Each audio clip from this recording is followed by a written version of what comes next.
Please, can we just pay attention for the national anthem, please? 1, 2, go.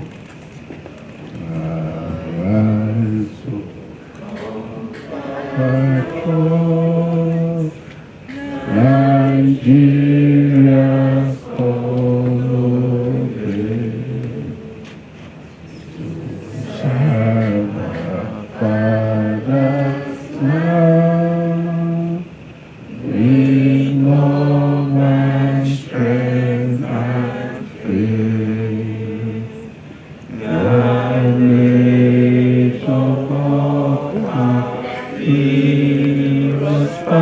shall never be in vain. To stand without thy might, all nation bound in freedom, peace and unity. Can we have a seat, please? Thank you very much. Yes, we are starting the program in earnest right now. I will be calling on Five Face. Pardon me, the indigenous name is very strong. Please, Mr. Five Face, from here, can you please come to the street now?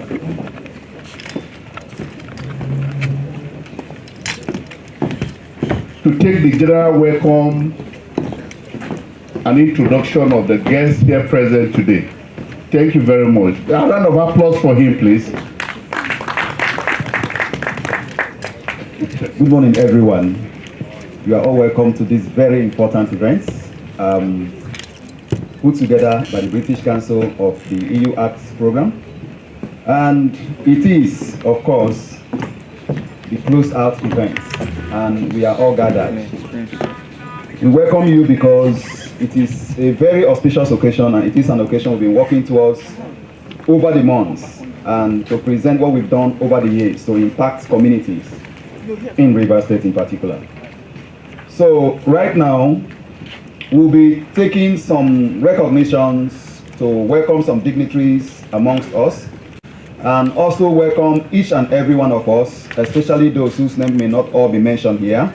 So I'll be taking them from my colleagues who are working behind the scene to ensuring that we have the names forwarded to the podium here, and then we pick it from there. And those who are yet to arrive will also recognize you the moment the moment they come in. So you are all welcome to today's events. I believe we are not that much behind schedule, and we are going to ensure that you do not spend the whole day here, because we know quite well that you have some other engagements to be running moments from now.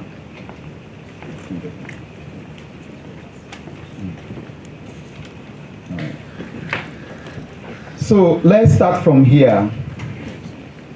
We are very much honored to say that with us today is the Executive Governor of Rivers State. Put your hands together for His Excellency Sir Sinyalaye Fubara, who is here ably represented by Barrister Diokuma Ishmael, Permanent Secretary, Ministry of Culture and Tourism. Put your hands together for him. Thank you very much, sir. You are welcome. We appreciate you honoring our invitation amidst your very busy schedules. We also have with us here today the Permanent Secretary, Ministry of Environment, Mr. Owell Okereke. Put your hands together for Mr. Owell. You are welcome, sir. Are you here? Can you wave to us so we get to know you? Because we cannot be talking about climate change. We can't be talking about environment without having that ministry here represented. You are welcome, sir. Then we also have with us here today the Public Relations Manager, West African Container Terminal, Mr. Justin Okuafo. Put your hands together for Mr. Justin Okuafo. You are welcome. May I sing him, you will know quite well that we are not just here in Rivers State, but West Africa is represented here. Thank you very much, sir, for being here. 16 countries in this hall. You can imagine what that means. Thank you very much, sir. Also with us here is Professor Fidelis Allen. He is an honorary fellow of School of Criminology, University of Leicester, UK, visiting fellow Institute of Environmental Futures, University of Leicester, UK, and of course a former head of Department of Political Science and Administrative Studies, University of Port Harcourt. Put your hands together for Prof, please. And in case you do not know, he's also on sabbatical at the Rivers State University, so he's a man of many caps and feathers. Put your hands together for Prof. You're welcome, Prof. Also with us here today is one of the greatest names you may not have thought could be here, and that is the project coordinator of the Hydrocarbon Pollution Remediation Project, Professor Nini Barini Zabe, ably represented by the head of livelihood of that very great project, Mrs. Josephine Nzinde. Put your hands together for Madam Josephine Nzinde. You are welcome. She ably represents the project coordinator of the Hydrocarbon Pollution Remediation Project, who is unavoidably absent because of some other engagement. As we receive more names of those to recognize, in as much as we recognize all of you, there are some people that from behind the scene we shall be also recognizing. So we welcome each and every one of you, all the consortium members, all those who were parts of the EU project, all our guests, our visitors, whose names are too numerous to mention here. We welcome each and every one of you to today's event. You are all welcome.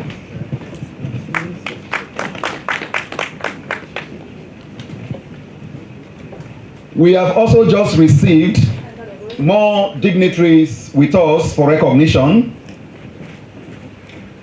We have with us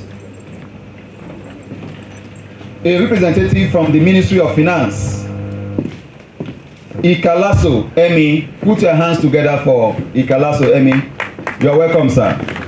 This is Ministry of Finance. So you know you cannot talk about project implementation without talking about finance. And finance is not just, when you just hear finance, you just talk about money.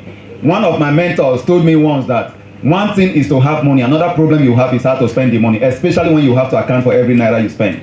So if you want to know how that is done, then you need to respect those who are in finance, because they are those who manage the back end to ensure that EFCC does not come after you after you finish project implementation. You are welcome, sir. We will get to hear from you. We also have with us Dr. Michael, a critical stakeholder in the Niger Delta. Put your hands together for Dr. Michael. Are you here, doctor? Can you wave to us so we get to know you? You are welcome. You are welcome, doctor. Thank you very much. I'll hand over to my next for more comments and continuation. Thank you. Thank you very much, Mr. Fineface Dunamini Fineface. Let's put our hands together for him. That was a very good introduction. But I mentioned you're in this hall and we have not recognized you. You're coming, you're representing an MDA, a ministry department, or an agency. Please kindly notify us so that we can call you up. We can call you up as when we come up again. Thank you very much. Please put your hands together again for him. Well, we are here. We are here for a reason. This is the closing program of our 5-year project, and we are going to be welcoming our state focal person in the person of Mr. Temple Oreki to come and tell us why we are here and tell us about the program and why we are here. Please can we put our hands together for Mr. Temple Oreki, our Act River State focal person. Please put your hands together for him. I think there's a presentation to that. Please can you start the presentation. All right, thank you very much.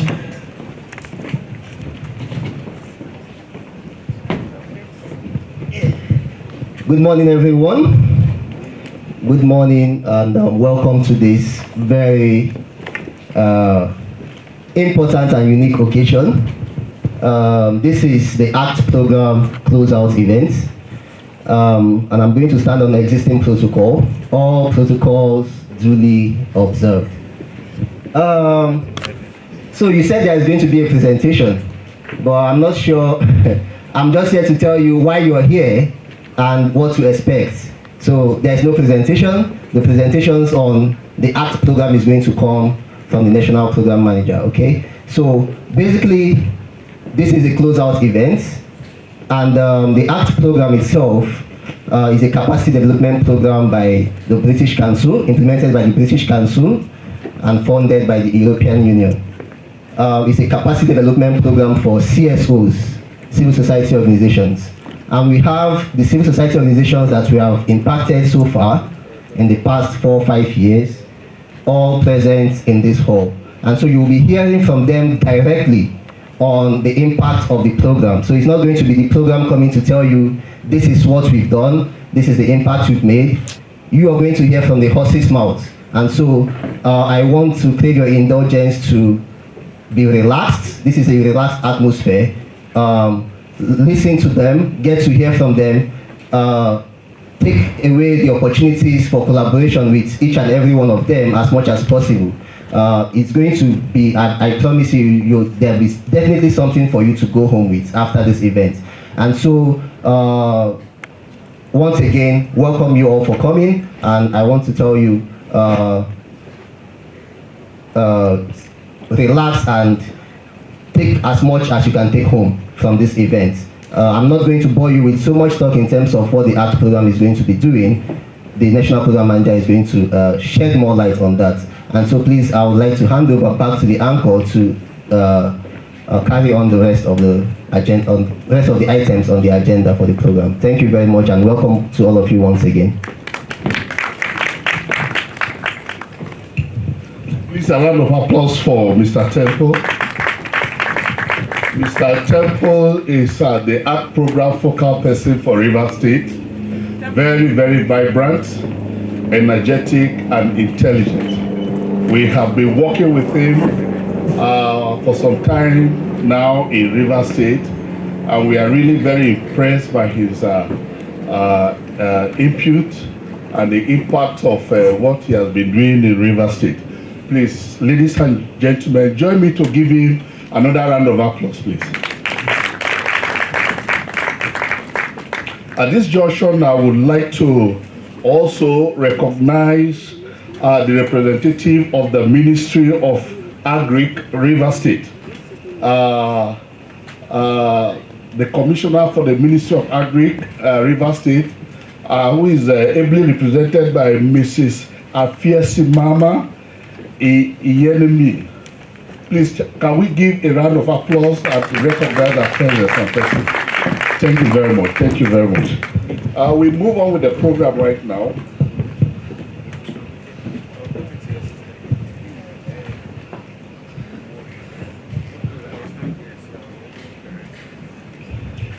It is now time for us to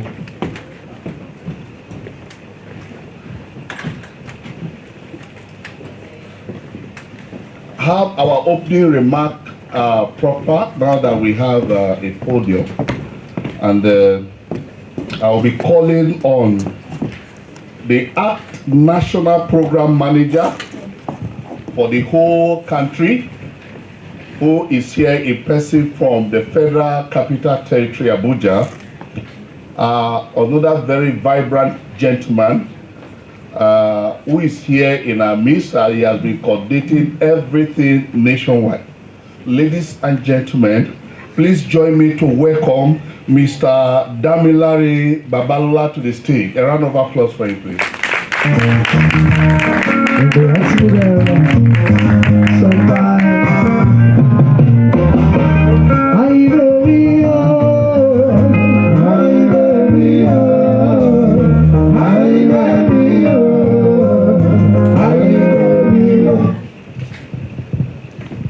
That was a good welcome. I was caught in between whether I should display some hot step or I should leave it until when it is a dance.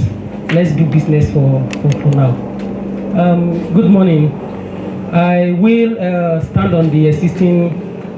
No, I will adopt the already established protocols by the able MCs for this event. I also, with that said, I also want to thank the Governor of this state, Rivers State Governor, who has graciously sent representative to this occasion. We do not take it slightly in any way or form when we have the highest, number one citizen of the state having us in mind. At least that is what it means. An invitation was sent to him, and it means that even if he's not here present, he's committed to it, and he sent his representative, and not just a representative, a whole permanent secretary. We know what you could have been doing at this moment in your ministry. We do appreciate your time to honor this event. Thank you very much. I also had voice to appreciate professors who are well seated and who also find time. I mean, it's also a lot to demand from you. We also take it not for granted that you have honored our invitation. Thank you very much. With that said, there are two things that they have put me to come and do here: welcome address as well, making a presentation. I don't know how Tempo managed to pack all of that together for me. I thought it would have been at least do the welcome address and let me go quietly and enjoy myself, but yes, I have to be the one. So I'm going to try as much as possible not to take too much of the time in doing both. I will take the welcome address. I have something written down, and I think it will save time if I just go through it rather than talk from my head. And then I will do presentation that has also been presented, prepared for me straight away. So in terms of the welcome address, I have said it. It gives us a lot of great pleasure to have you here with us as we are preparing to wrap up activities from this program. It's a normal saying, whatever has the beginning also has an end. In Rivers State, we start implementation. The program itself started implementation in 2019, but in Rivers State, we started in 2020. So 4 years now that we have been implementing in Rivers State with vibrant, let me borrow that word again, energetic and resilient civil society organizations who have been partnered with us. We are not taking it for granted. It's been such a wonderful journey riding with you guys, and it's a privilege that in different contexts that we have operated, the context within Rivers State is very dynamic and very engaging for us. We have quite a lot of things to say about our activities in Rivers State, and some of those you will be hearing it directly from partners that we have worked with, rather than us blowing our trumpet. We want to blow the trumpet, but we will have our partners do that blowing for us. Okay. But just in case that you are seated here and it's peradventure the first time that you are also hearing about the program, let me give you a little background. It's a 5-year program. It's funded by the European Union, delegation to Nigeria, and the ECOWAS. It is implemented by the British Council. These two giants have been very, very supportive of the democratic process in Nigeria. They have been, apart from providing funding, they have also provided technical expertise, coordinating the implementation. So we want to thank both agencies for doing that. The priority for this program is to contribute to the achievement of sustainable development in Nigeria by working and supporting civil society organizations to become more credible and more effective agents of sustainable development. And by so doing, our primary focus, which is our goal, the program goal itself, is to then work with selected number of CSOs, civil society organizations, cutting across different categories, matured, developing and emerging categories in different states. We focus in 2 areas of our support to these organizations. First is to provide holistic organizational capacity development support to these organizations, and that is to look at their ability to be, that is who they are, what structure do they have in their organization, what system, what procedures have they put in place, and then their ability to do what they are doing. How do they use the processes that they have to do what they want to do effectively, and then their ability to relate, which is how do they relate with different stakeholders that they work with. So it's an holistic model of organizational support, and in that category we work with about 233 CSOs in 10 states. So Rivers State is one of that state. And also the second layer of our result or strategic objective is also to engage, to support or facilitate collaborative coordination between civil society organizations on the one hand, and also with other stakeholders that have responsibility in enabling the regulatory environment for civil society operations in Nigeria. And in that regard, we've collaborated effectively with strategic MDAs at the national level and at the state level. At the national level, we worked very well with the FIRS, Federal Inland Revenue Services, SCUMO, that is a special unit against money laundering under the EFCC, the Pension Commission, the CACO, the big one, Corporate Affairs Corporation, and then the Ministry of Budget and National Planning. These are strategic ones, and of course we also work with the Strategic Committee of the National Assembly, a committee responsible at the Senate level for civil society affairs, as well as committee responsible at the House of Representative level for civil society affairs. So we've engaged more productively at this level with these institutions.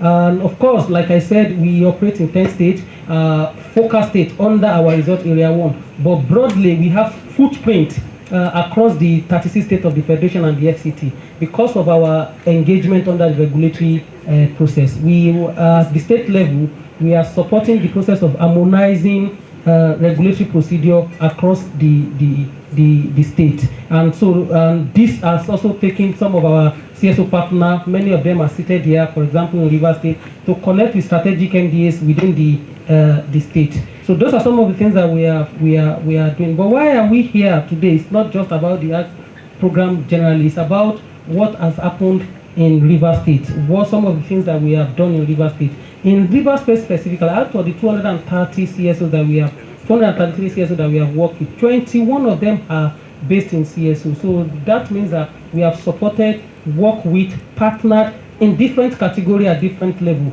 with 21 CSOs, cutting across 13 mainstream NGOs that are operating at the metropolis and outskirts, and of course 8 CBOs, or what you can also call emerging CSOs, that are operating in this urban, semi-urban, and even rural locations. We have also engaged at about 3 CSO networks in the state doing different things, and our productive engagement has spanned the period of 4 years working with these CSOs. So I will highlight a few of the things that we have gathered from Rivers State, but I will let the partner do that later on much more in detail. But just to highlight that among the CSOs that we have worked with in this state, we have provided tailor-made training that covered about 20 training areas, domains for these ones. Of course, not all of them get the 20 trainings. Some get 5, some get 7. Depends on the need. One of the things that we have done differently under this program is to meet the CSO where they are at the point of their need. We didn't bring any solution to the table. We sat down together and we discussed issues that affect the organization, and we jointly agree area of support. And that is how we have supported them. So across board, our support has covered about 20 training domains, and which these 21 CSOs have benefited in one way or the other. We have also provided intensive coaching, particularly for the emerging civil society organizations, the CBOs, the ones in the outskirts. Intensive coaching, about 80 hours for each organization, spanned about 3 to 4 months of intensive coaching, where we embed the consultant to work with them and supporting them to develop their organizational structures. So in this area, we also, in this state, we also provided support to this organization, and I think almost all the 21 organizations, if I'm not mistaken, participated in that process. There are some that have, no, I don't think there is an individual grant, but we have consortium grant Capacity Development Consortium grant in Rivers State that benefited all of these CSOs. And we see that this was an opportunity for several CSOs, I think about 8 of them, to implement donor fund projects for the first time. And we also see that many of the CSOs that benefited from this use this opportunity to implement policy advocacy and policy monitoring projects that benefited the community and the state at large. So these are some of the things that we are seeing, and some of them we come to the podium and share that experience as it relates to their state. So why we are very proud of today's meeting is because we want to leave a lasting impression, both for our CSO partner, most especially who have worked with us, and a charge on them that even though we are wrapping up activity formally from ACT program to the CSO, there is something for them to take forward, and that is a charge that we are leaving behind for our CSO partners. And we want them to know that the mandate that they carry is not just only for self, it's for the collective good of the state, and that is a responsibility that they need to also understand. So that's why we are asking other people to be witness of the things that they have done and that they have done well, and that should give them the courage to progress to the next level of their doing, even after the program has exited. So ladies and gentlemen, I want to sincerely thank you for making the time once again to our Honorable Permanent Secretary for that represent Governor and other dignitaries who are seated here, that is the ACT program that has finished or that is wrapping up, but the impact of this is not done. We hope that we will continue to see that. So that is my opening remark. But you people had presentation. Do you want me to do the presentation now, or do you, or come? You know, what do you? So I should go ahead with the presentation. Yes, sir. Okay. So thank you for the opening remark. No, so now let me. That is the cap of the ceremony, and we have done that. So let me come back and with the cap of a technical person here now. So she will help with the presentation there, but I think I have the same here. So I will just walk through it. Basically, the presentation is to provide background about the ACT program. I have sufficiently sort of covered that, so that should help me to save time. I'll move straight to highlighting some of the interventions, the key results and lessons from the interventions, and of course also highlight a few things that we think will be very important for the next step. But before I move on to that, I did mention that EU is supporting this program as part of their effort to expand or enhance sustainable development in Nigeria, the capacity of civil society organizations to enhance sustainable or improve achievement of sustainable development in Nigeria. And why would EU be thinking of the CSO? It's very important that we lay that background. CXO are active agents, non-state actor. They are very, very active, and they have historical precedent from the pre-independence in terms of the roles and responsibilities that they have carried, and through to the independence, and particularly more recently during the military era in Nigeria. We all know the impact of the CSO's work, and that is what we also believe that in the last over 20 years or so of our democratic dispensation, what CSO have been doing, and I think it is important that this kind of support recognizes the role that CSO plays and how they can help them or support them to do that role much more importantly. So we have talked about it. I think I mentioned this. This is our goal, is to improve that, and also our objective is to focus more on sustainability. I mean, on credibility of the civil society organizations. And our primary beneficiary of this project is the civil society organization that we work with.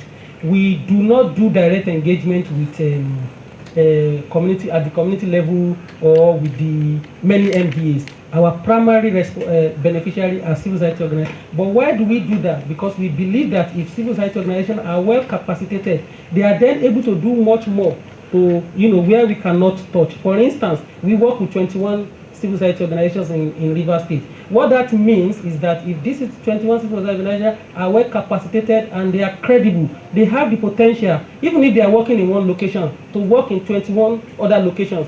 But many of them also work in multiple locations. So that is how we feel that the impact of our work will spread, beyond these civil society organizations. We don't have the resources to cover everywhere, but we believe that working with one CSOs provide us the opportunity to cover much more ground where we cannot reach. So, and then working with 21 CSOs, for example, should then help us to reach broader and wider within Rivers State. So that is the idea that we put forward in implementing this program. And how did we do that? We focus more on certain strategic approaches that help us to support these CSOs. One is the PDIA, that is problem-driven iterative approach and adaptation. And what that means is that we don't come to CSO and say, look, this is your problem and this is how you fix it. We don't have that. These CSOs, we met them wherever they are. They were working before we came on board. They were doing one thing or the other. So ours is to say, what are you doing? What are the issues? What are the challenges that you are facing in doing what you are doing? How do we come in, and what are the solutions that you think we can think together? So we think through these processes together, and we agree how to support them, and that is on the basis of our support. And we take lessons. That is why it is iterative. After we have worked, so we rolled out this project in phases: phase 1, phase 2, phase 3. Phase 1 state, 4 states. After the lesson that we took from there, we came to phase 2 state. I think Rivers State is among the phase 2 states. We came to phase 2 state and we implement some of the lessons to support, and that helped our understanding of the context. That helped our understanding of moving fast forward, And then, of course, I mentioned it earlier on, our process is holistic OD.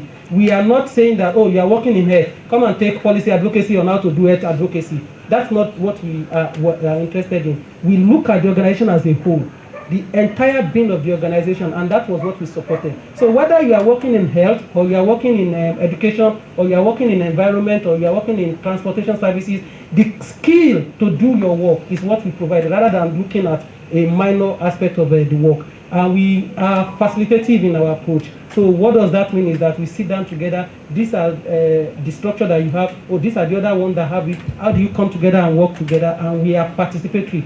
We didn't bring anything to enforce anything. We curate the ideas together and we move on towards it. And it's a collaborative engagement, and as well as a research and political economy analysis. These are some of the things that drove how we shape our intervention. The next column is talking about the implementation. So this is at our planning stages, the first level that I spoke with. And then the next one, in terms of implementation itself, we did need assessments.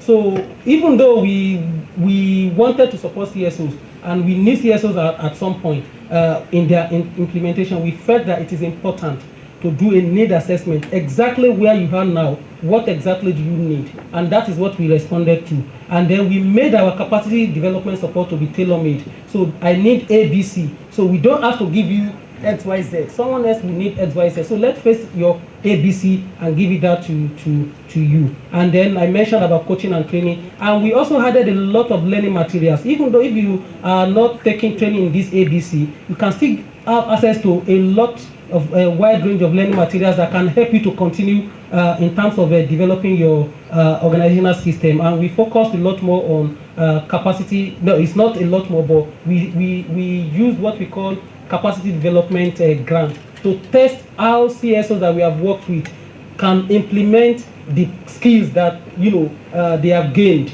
in the course of the program. So that is how the grant looks like. The grant is a very minor aspect of the project. We didn't start with the grant. I mean, they were even surprised when we said, okay, there is a grant. Many of our CSO partners, because we told them from the onset, this program is not about grant. This program is about capacity development, and that's exactly what we did.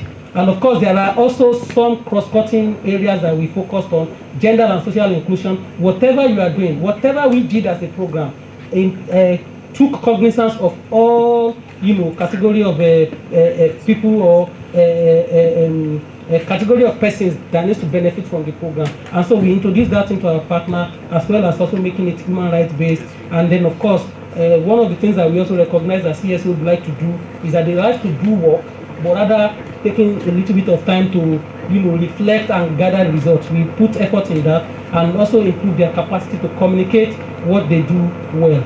I've mentioned the number of strategic stakeholders that we engage with. Apart from the CSOs, we work with some MDAs. We engage very, very closely and also introduce our partners to the media very, very closely. Then with the private sector, with the academia, and then of course through our partners, we engage with the community gatekeepers and community members as well. The next 3 slides should talk about timeline of the program, when we started and all of that. But I'm not going to go into the details so you don't get too. But just to let you know that the program started in phases. We had an inception phase where we thoroughly designed the program in terms of what we want to do and what we want to achieve. And then we have the phase 1 where we launch the program in phase 1 state. And then we implemented some strategic issues and strategic approach that we had, and then we move into, and that was 2019. By 2020 we move into second phase, and by 2021 I believe we had covered all the phase 3 state. So but in 2024, where are we now? We have completed our objective across all the 10 states. We are now moving to focus and wrapping up and documenting lessons and the outcome. The program actually closes on the 14th of April, just only about a month, or no, less than a month, about 3 weeks from now. So our focus now is to exchange vetting, transfer knowledge to our CSOs, linking them with various agencies that they can continue to do the kind of things that we have done with them. So those are the key things. Let me move straight. I think I've covered all of this. Let me move straight to highlight a few of the results in about 2 or 3 slides that I have here.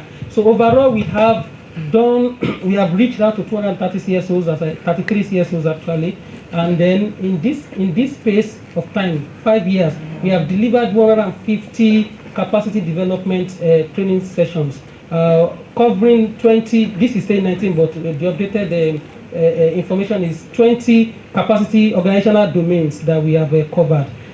In total, about 54 community-based emerging CSOs and faith-based organizations have been engaged. And then we have engaged over 50 CSOs that are led by women, engaged in issues of women, PWDs, and young persons as well. There are a number of other things, but I can see that my MC are already standing. So let me move to the next slide. Okay, I think I've talked about this. So we have about 16 learning resources as well that you can access. And this is not just only for CSOs that we have worked with. Any CSOs in Nigeria and even beyond can access it. These are already uploaded online, and I would encourage you that you should please use that platform very well. We work with a group of people, a group of organizations or stakeholders that we call capacity development providers. The idea is for them to continue to provide and offer similar support that we have provided to CSOs. And so I also will encourage that you engage with them. Many of them will be reaching out to you very soon. We are currently in a phase where we are finalizing arrangements with them. 98 capacity development grant was provided under this program, out of which we have 64 individual, that's one-to-one, and then 14 CSOs. 144 CSOs benefited from this capacity development grant, and that means that out of the 230 CSOs that we work with, 144 of them had the opportunity of implementing capacity development grants under the program. Some of them, I think we have the details here as 10, but it will probably be more than this, that have also benefited for the first time implementing a grant. This slide was made about 2 months ago, but I have new information that says about 13 now benefited for the first time implementing donor grant. So we will continue to see how I've talked about these ones, 5 strategic, and I think I've also mentioned this in my opening remark that we engage with a civil society, National Assembly, and in different formats, to improve coordination and enabling regulatory for environment for CSO operations in Nigeria. So the program, even though has 10 strategic states that we covered, we actually worked across the 36 states of the Federation and the FCT. We wouldn't have done all of this, we'll run through, this is the last slide, we wouldn't have done all of this on a smooth ride. Of course, there were challenges, there were lessons that we learned, and of course there are opportunities that we also see. In terms of lessons, one of the things that have worked very productively and effectively for us is the collaboration, and that's what we are also encouraging CSOs to pick up. Collaboration is the right word. You can't do it alone, as they say. If you want to go, if you want to go far, go alone. But if you want to actually, what's the other one? So if you go together with others, that is how. If you want to go well, for the fund of, alternative word, let me just use that word. So if you want to go far, you can do it on your own and just. But if you want to do it very well, you have to do it with others, and that is what we are encouraging our CSO partners to pick on. Collaboration is the right word. And then, of course, we are also passing message across, not just to our CSO partners, but to other donors, other government agencies, that context matters. The kind of result that we achieve in Rivers State, we cannot say we will achieve the same in Sokoto. Their needs, their situations, is different. So you have to put the context of your operations in and then the ability to adapt and be flexible in our thinking is one of the things that many of our CSO partners have pointed out as what kept them on the program. You brought out an issue. Okay, this is your own issue. Your issue A is different from issue B. The way it's affecting organization A is different from organization B. The structure that you have in place are different. So how do you adapt our system to reflect your need? That is one of the things that we also put in place. And of course, finding mutual benefit. When we approach some of you that are seated here, our partners, we need to let you understand first that this is our interest. What is your interest? There are other organizations that told us that, look, we are not interested in this area.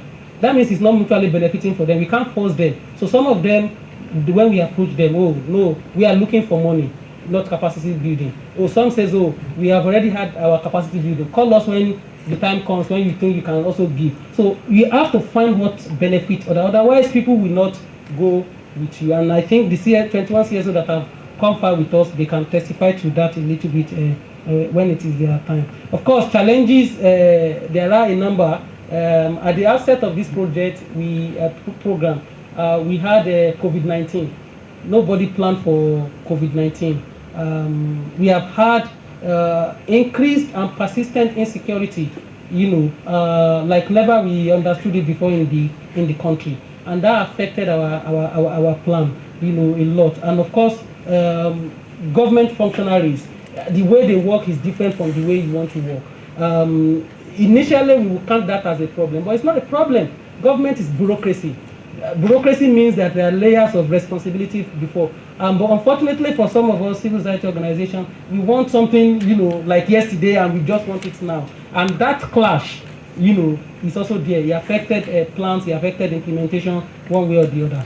But most importantly is that policy engagement, especially when it comes to regulatory environment that we are working in. It takes a long time to get to where you want to get to. And many people who are in that space need to understand that policy engagement is a long-term process. It's not something that you really want to, quickly rush over. Of course, funding. If you are here now, CSOs, you say, oh, more funding. But the point is getting more competitive to get funding now. The available funding is not meeting the demand. The demand and supply of funding is also very challenging. So that is also a challenge. We wish we would have been able to give all the 230 CSOs, for instance, grant, but we were not able to do that because of our limited resources that we had at our disposal. But are there still opportunities? I mean, certainly, if you are a CSOs and you are working in this country under this current dispensation now, and you are saying that there is nothing for you to do, then I would advise that you should pack up business, because the state of the nation currently provide a lot of opportunity across sector. Are you in the agri, or are you in the health, or are you in the education? And you say there is nothing that you can do.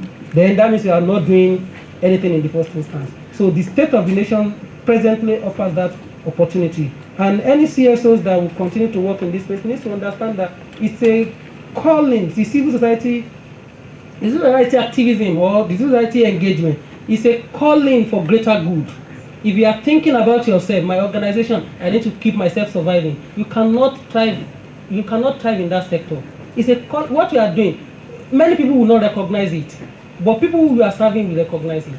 ABC community development, working in XYZ rural area, those rural people that you are serving, they probably will never have known any government if you are not there, because you are the one advertising or engaging on their behalf. So it's the prospect for greater good is an opportunity for any civil society actors to continue to be relevant. And of course, we hear it every day, good governance. That's what government wants to provide for us. And that's what the common people want. That's what we are also striving to do. Good governance. And governance cut across every sector. And so if you can leverage if you can leverage on that area, you will always also have something to do. And of course, there will always be support in that direction. Of course, collective responsibility, I mentioned it earlier on. You can't do it all alone, and that's one of the mistakes that we have made in the sector for far long. It's my organization, I'm focusing on women issue, and I will be doing it. But look for other organizations, look for other stakeholders, come together, make it a collective responsibility, and you will go further than what you are doing. And finally, my advice is also on utilizing effective aid support that you have. It may be very small. I mean, whoever has managed the small well have the potential to get even more. And some of you can testify. Some of you got very small amount of grant from us, and for the first time. And now you are managing multiple grants because you demonstrated well how to spend 2 million, 3 million naira, and it has, transferred to not even in naira any longer, but in foreign currencies. That's a good way to demonstrate, because no matter how shrinking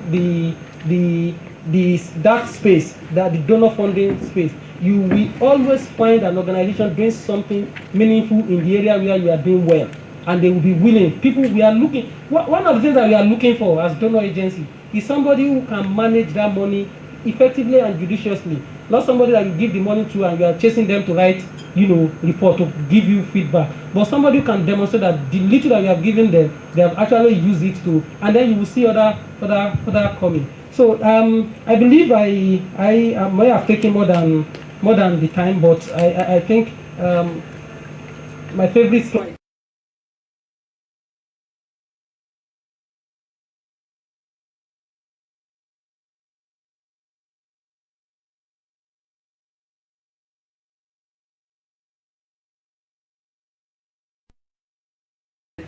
Where you can project it now. Thank you.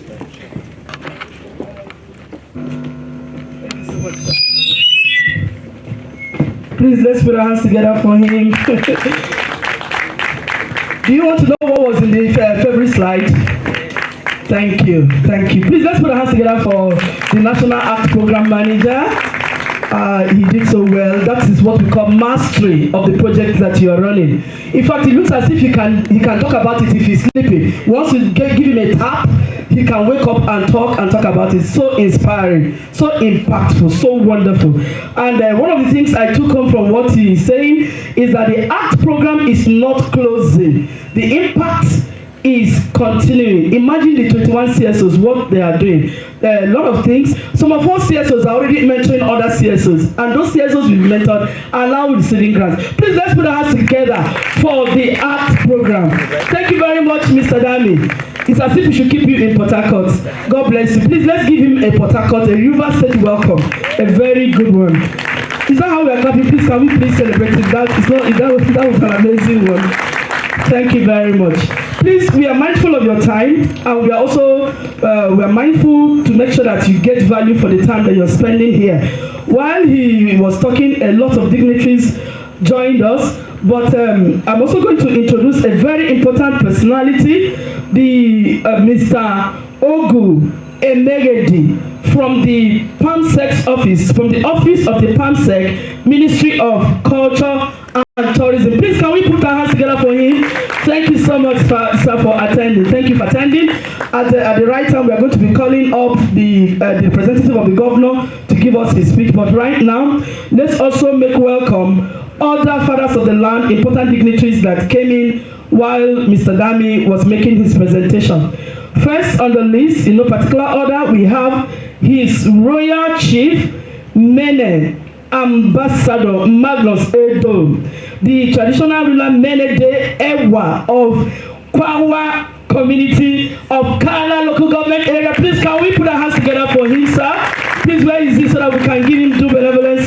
Thank you, sir. Thank you for coming. Thank you for taking time to come. Please, I really want us to celebrate him. It's not easy. Please, can we celebrate that? Okay, we also have many years ago. Hold on, we're having one problem. Hold on, please. And that problem is security. Thank you. We are in a hurry. All right, again, we're going to make welcome His Royal Highness Eze Anthony Basa, the Eze Nwe Odiomeye Community Ahoda East. Please, can we please put our hands together for him? Please, thank you very much for coming, sir. Thank you very much.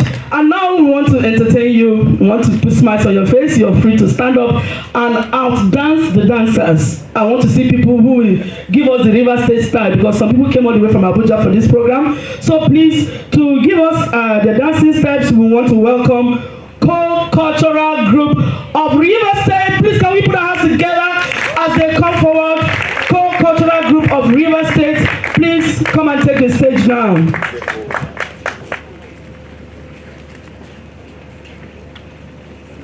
Please, are you ready? Please come forward. We don't want to have any time left. Any time. I want to play the whole world and experience of only I've been having.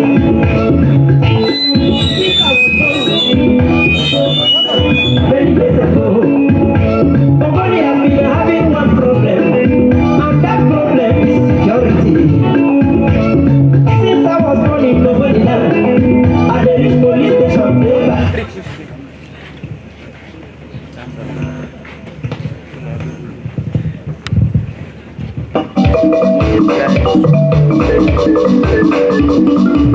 Everybody come here, somebody come here. Everybody come here, somebody come here. Why did they want police system?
We are the dancers in the house.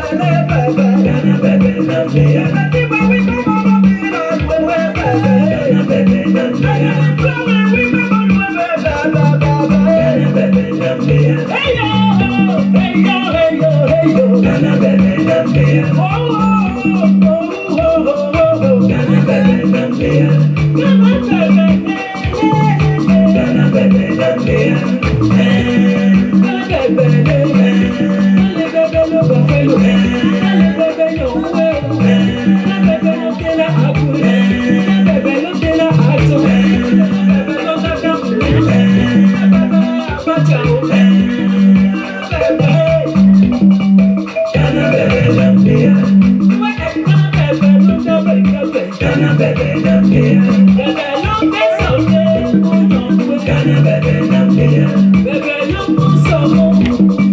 Ghana bebe Gambia, Ghana bebe Ghana bebe Gambia, Ghana bebe Ghana bebe Gambia. I'm not Ghana bebe Gambia, I'm not Ghana bebe Gambia. Somebody bang again, Ghana bebe Gambia. Somebody bang again, kissing belly go, Ghana bebe Gambia. Somebody bang again, belly go, Ghana bebe Gambia. Yeah, Ghana bebe Gambia. I know nobody go,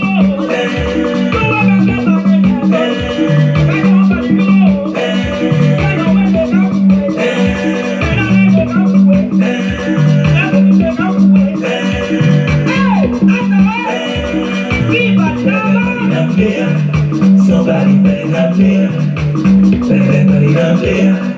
Somebody bang up here, everybody down there. Somebody bang up here, everybody down there. Somebody bang up here.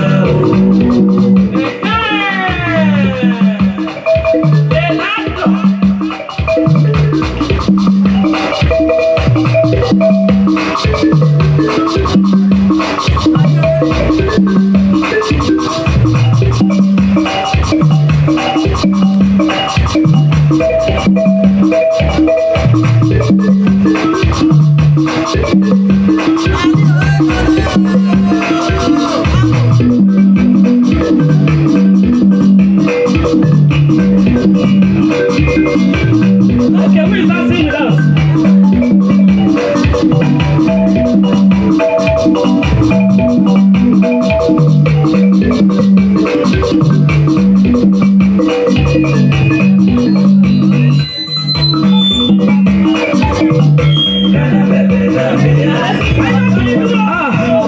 When I was just about starting to dance, you put up the music. Wow. Thank you very much. Let's put our hands together for them, please. I'm sure we'll call you again. Thank you. Thank you. They are just reminding me of when I was a girl. I could dance. I used to be the village dancing princess. Please put your hands together for me. You are just waking up that spirit of dancing in me. Please celebrate them better than that. Thank you very much. Thank you, the Co-Cultural Dancing Group from Rivers State. God bless you. Please, right now we are actually mindful of time, as I told you. We're going to watch a very short documentary, just for 5 minutes. Immediately after that, we'll bring up the governor to speak to us, but for around just a very short documentary, 5 minutes. Please pay attention and watch documentary so you can learn more from there to establish what Mr. Dami was talking about in his presentation. Thank you very much, the documentary.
think we are having a little technical issue there, and we'll play it later on. But we just have to move on with the activities we have here. I want to remind you that please, very shortly we're going to be serving the tea break, and we also have lunch lined up, and there's a lot of activities, and so we are managing our time, and we want to make sure that we don't keep you longer than is expected. At this point, ladies and gentlemen, we are going to be making welcome we're going to be receiving program, so I can. Okay, at this point, we're going to be receiving a special remark. Please, can you off this completely? Please, off this completely. We will take it later. We're going to be receiving a special remark by His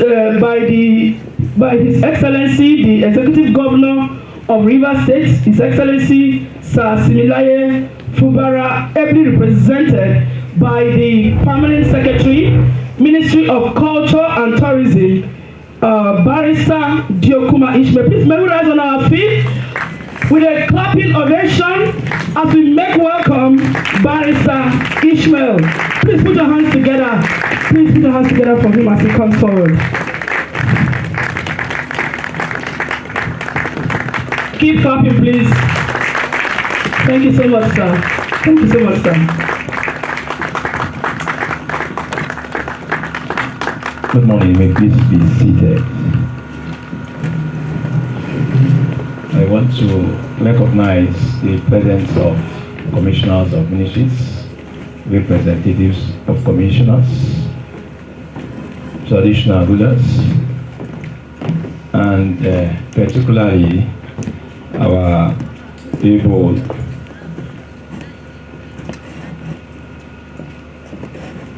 Damilare Babadola, the headman of this program. I also recognize Temple Orake, the River State focal person. Recognize Dr. Menaka, the Chief Operating Officer, and other personalities here present. I want to state that my recognition is of no particular order. And everyone seated here, I want to stand on the existing protocol. Good morning to all in the mighty name of Jesus. Permit me, sometimes we hear in the mighty name of Jesus, whether you're a Christian or not, just accept it. A good message from the Governor of Rivers State, His Excellency Sir Similaye Fubara, GSSRS. On behalf of the Rivers State government, I, the Governor of Rivers State, wish to felicitate and congratulate the British Council for such laudable program, the Agents for Citizen-Driven Transformation, ACT. Being funded by the European Union, there is no doubt that the successful end of this program has added value and optimal synergy among the civil society organizations in the state in particular and the country.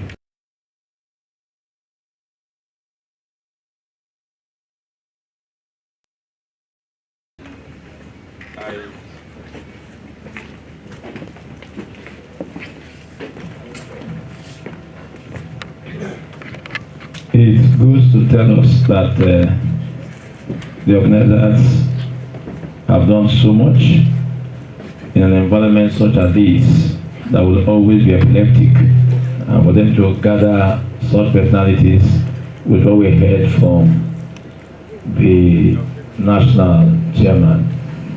It's not easy to do anything in Nigeria. When you experience our failure, it is our concern, so we don't blame anybody. I sincerely express my profound gratitude for finding us worthy to be part of this program and the assistance which you have offered to us to improve our government and our society. I say thank you to the British Council and to the organizers. It is our desire to uphold all your contributions, and I assure you that we will continue to expand and improve in what you have done, especially in capacity development, and third, enabling synergy amongst stakeholders. It's important to state, and without equivocation, that your policy-driven potentials are top-notch. It is, however, our concern that these civil society organizations are properly regulated to enable government to identify with them for the desired sustainable development in the chosen environment.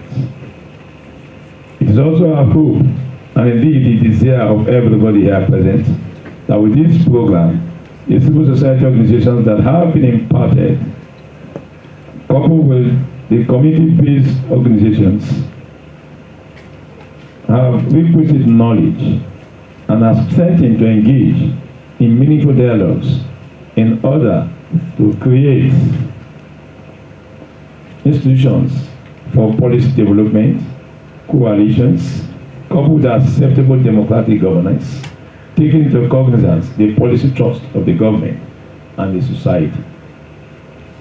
We are prepared as a government to partner with the CSOs that have been imparted, the communities, as soon as proper documentations are done. I wish the British Council accurately, and it is my hope that more programs will be drawn to the state for profitable engagements. His Excellency Sir Siminalayi Fubara, GSSRS, the Executive Governor of the state. Thank you.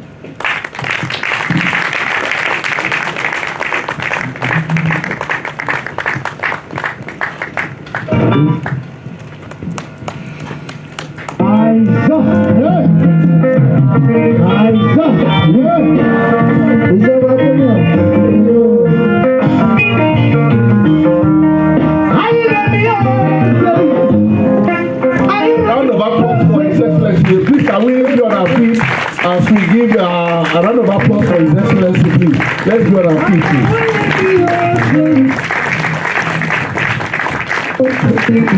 Can we have a seat? Your Excellency, we are very grateful to have you in our presence. And your remark has reassured us that you are here to represent the interests of Rivers people. And be rest assured that all the CSOs in the state will do everything possible to support the success of your administration. Thank you very much, sir. A round of applause again.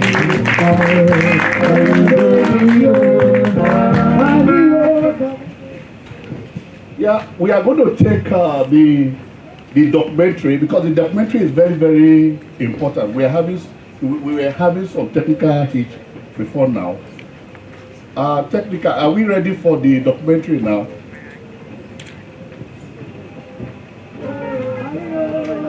Okay. We'll skip it. At this junction, I'm going to call on Professor Nemi Barinimi Zabi. He is the project coordinator of hydrocarbon pollution and mitigation project, and is unavoidably absent but ably represented by Mrs. Josephine Zedi. Please, can we put our hands together as to give a good address on behalf of Professor.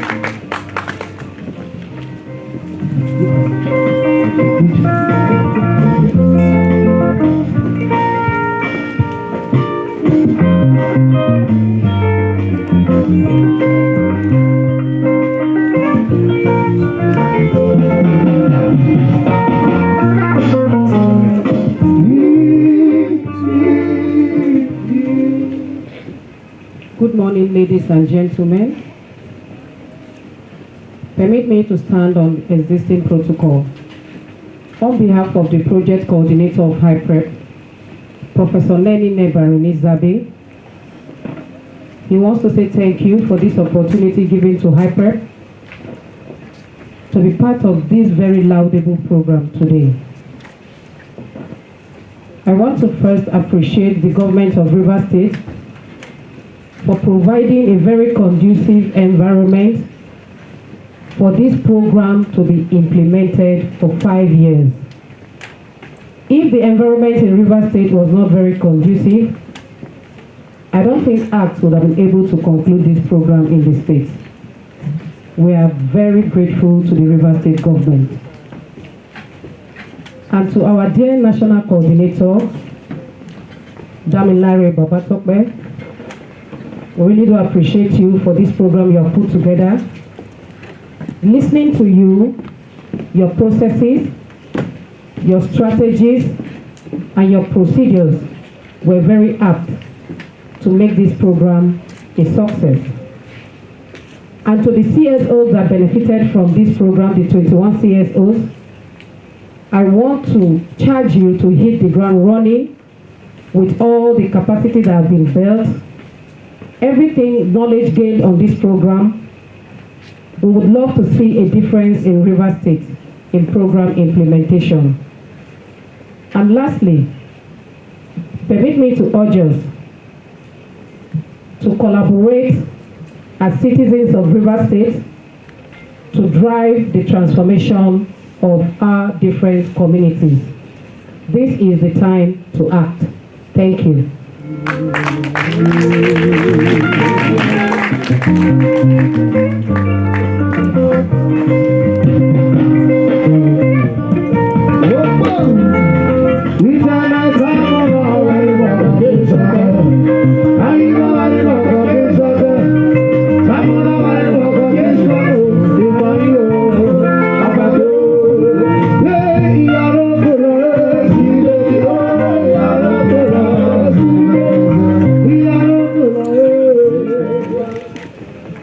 Thank you very much. Mrs. Josephine Zedi, representing Professor Nemi Barimi Zabi. Please, a round of applause for her once again.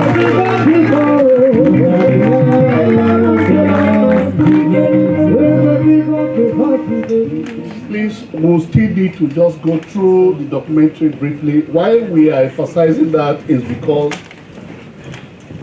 our reason for being here today is to showcase what we have been doing over the years.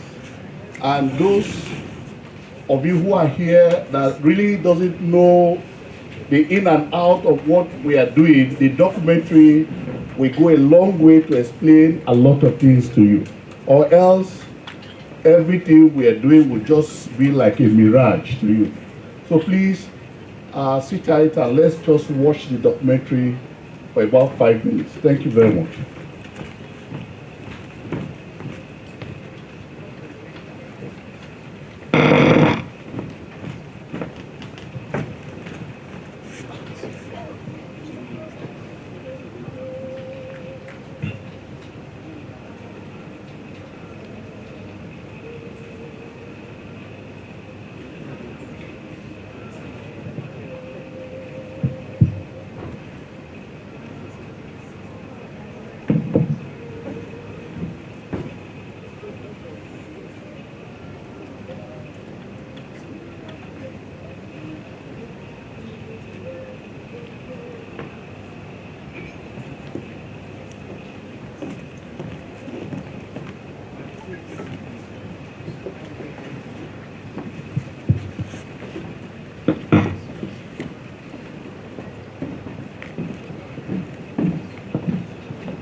Development work is the coming of power.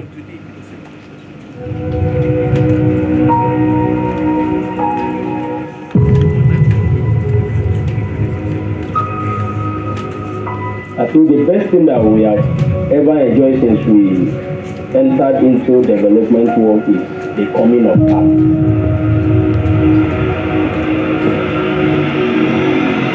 You cannot go and ask the government to be accountable when you yourself you are not. I came with the mentality that was not there before. Coaching mentality, mentoring mentality. It was no more about stable desktop operation. It's now into the field and getting more impact and getting more people's life transformed. The gain of this EU intervention with my organization is enormous that I can't begin to enumerate one by one. Well, whether or not there is an EU Act program, so I can say very clearly that the European Union would continue to support the civil society sector. Citizen organizations play a fundamental role in the development of Nigeria. Despite their challenges, CSOs still maintain their role as the conscience of the nation. However, CSO advocacy is only as effective as space allowed by the government, the resources from the funder, and their own internal capacity. ACT is actually agents for citizens-driven transformation. It is the EU flagship program that looks to support strengthening of civil society organizations' capacity to become more credible, to become more effective, efficient in what they do, so they can contribute effectively to sustainable development in Nigeria. That is the overall goal. Development assistance is one of the key priorities of the European Union. In addition to our support to government, it's also important that we support the civil society sector. Civil society sector has been growing geometrically since 1999, when Nigeria returned to democracy. One thing that characterizes the civil society sector in Nigeria is the passion with which civil society actors, the passion civil society actors have, and also the contribution civil society has made to development and governance in Nigeria. Well, there are two components of the program. Component one, which is the one I'm managing, is about strengthening civil society capacity to enable them contribute better to development initiatives, because that's what civil society do anyway. The second area is also to look at supporting civil society organizations to galvanize together, to come together and engage in constructive dialogue with other stakeholders in a way that will reform the regulatory landscape for civil society organizations. The key sustainability measure for us would be that at the end of the day, even beyond us as a program, civil society and the legislators and the regulators are still able to have access to one another and talk and continue to dialogue.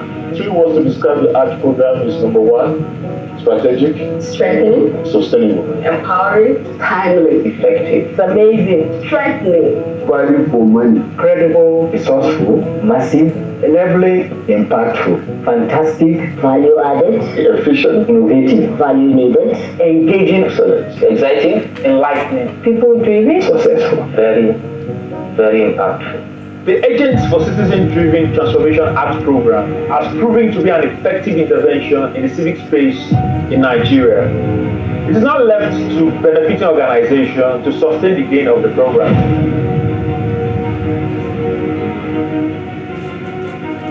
Ladies and gentlemen, a round of applause for the EU ACT program.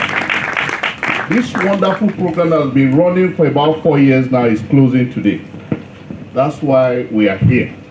You have heard for yourself how impactful, beneficial the program has been. Our appeal to British Council and the EU is that effort should be made for this program to continue, because it has really impacted on our people. And we won't want it to close totally and finally. This message goes to Mr. Babalola Damilare, who is the National Program Coordinator. We hope that this message will be passed to the British Council for the program to continue, because as we continue, a lot of us will get to know in detail how this program has actually impacted on people's lives across Nigeria, especially in the Niger Delta area. Ladies and gentlemen, once again, shall we please put up a round of applause for British Council and the European Union for making this a reality and possible in our lifetime. Thank you very much.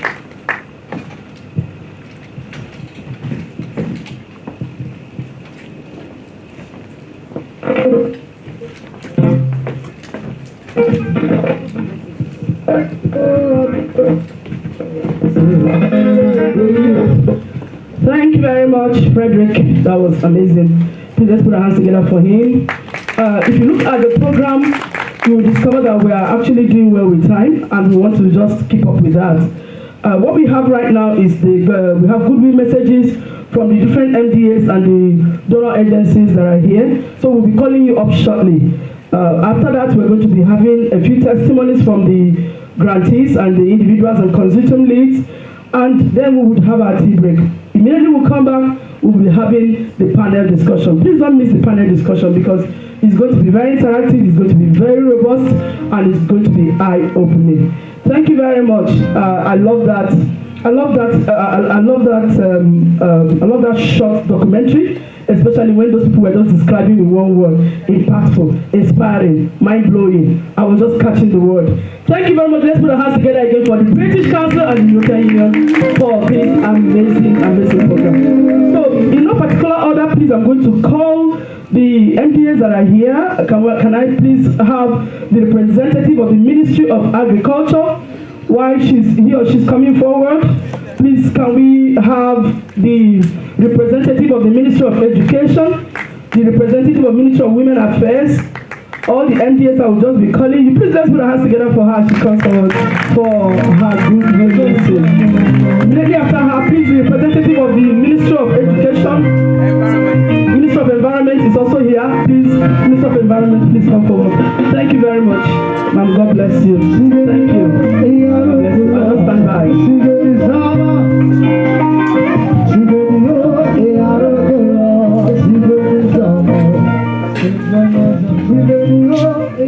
Good morning, Your Excellency, sir.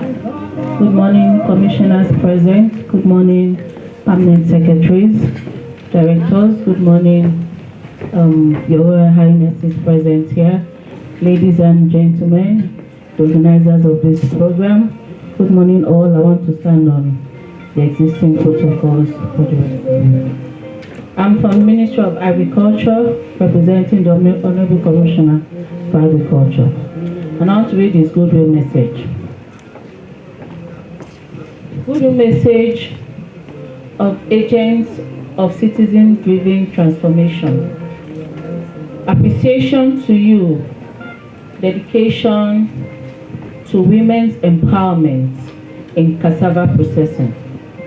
I wish to express my heartfelt appreciation for your unwavering dedication and efforts in capacity building for women in cassava processing. Your commitment to empowering women and fostering their growth in the vital sector is truly commendable. The work you do not only equips women with valuable skills, but also opens doors of opportunities, enabling them to become self-reliant and contribute meaningfully to their communities. By providing training and support in cassava processing, you are not just teaching a skill, you are also empowering women to thrive, improve their livelihood, and create positive impact on the society as well.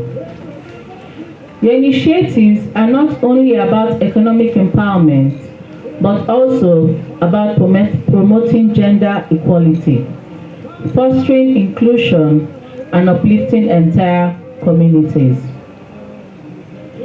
The ripple effect of your efforts are far-reaching and inspire hope for a higher, more equitable future. As you continue your journey of empowerment and capacity building, please know that your work is deeply valued and appreciated. Your dedication to improving the lives of women in cassava processing is making a real difference, and we are grateful for everything you do. Thank you once again for your timeless commitment and transformative impact. Wishing you continued success in all your endeavors.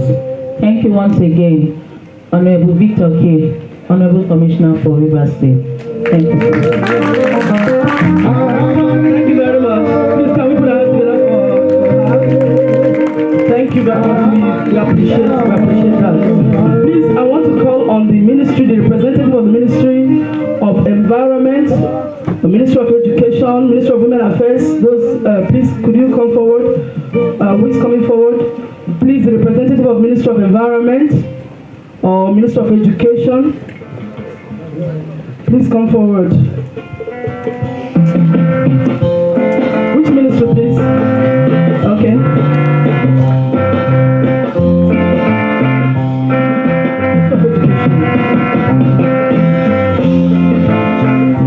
Okay, so please, Ministry of Education. All the MDAs, please, if you are here and you're representing an MDA, please, could you come forward? Please, let's make welcome Mr. Ikalamo from the Ministry of Finance. Please, at least I'm calling some persons that I already know their names.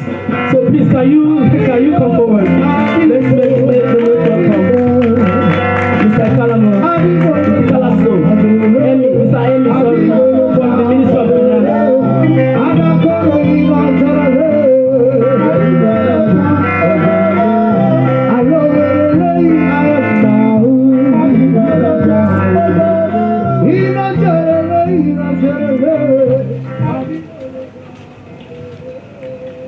Your Excellency, our amiable Governor, Sir Joseph Siminalai for GSS ROS, our commissioners here present, Permanent Secretary and representatives here present, directors, distinguished ladies and gentlemen, I want to say that I am happy to be part of this report-making occasion of the ACT program closure.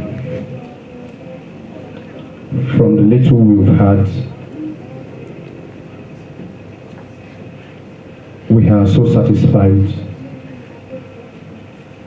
that the agent for citizen driving transformation has truly done well in Rivers State. Let me say this as a finance person. In all the statements, I was expecting one thing, and that is quantifying all that has been said, and that has not been mentioned. I expect that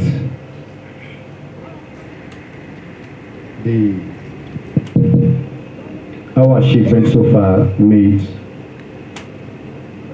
as impactful as they were, we should have the perhaps total amount budgeted and so far spent, and to give us a fair idea of what we are discussing here today. But if it is not part of this program, we will kindly excuse. But I think in the subsequent we should have a fair idea of the so far amount budgeted and spent here in Rivers State. But on the whole, I want to specifically thank the donor agents, our European Union, the British Council, for this great work done in Rivers State. And I do know that the impact will go far.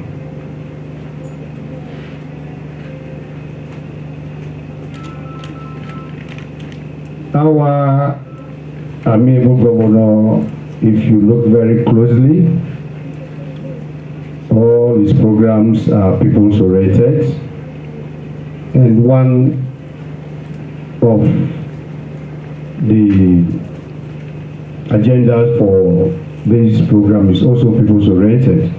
So we are working very closely together.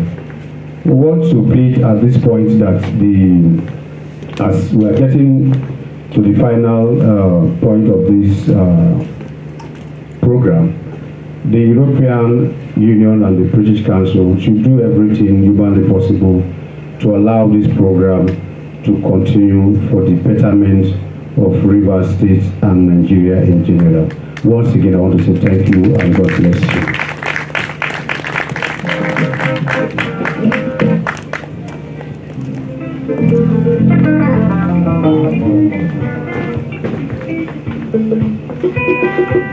Men are clap for them, you're easy, you're not easy.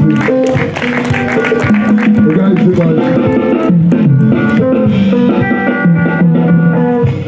Please, let's give you another round of applause.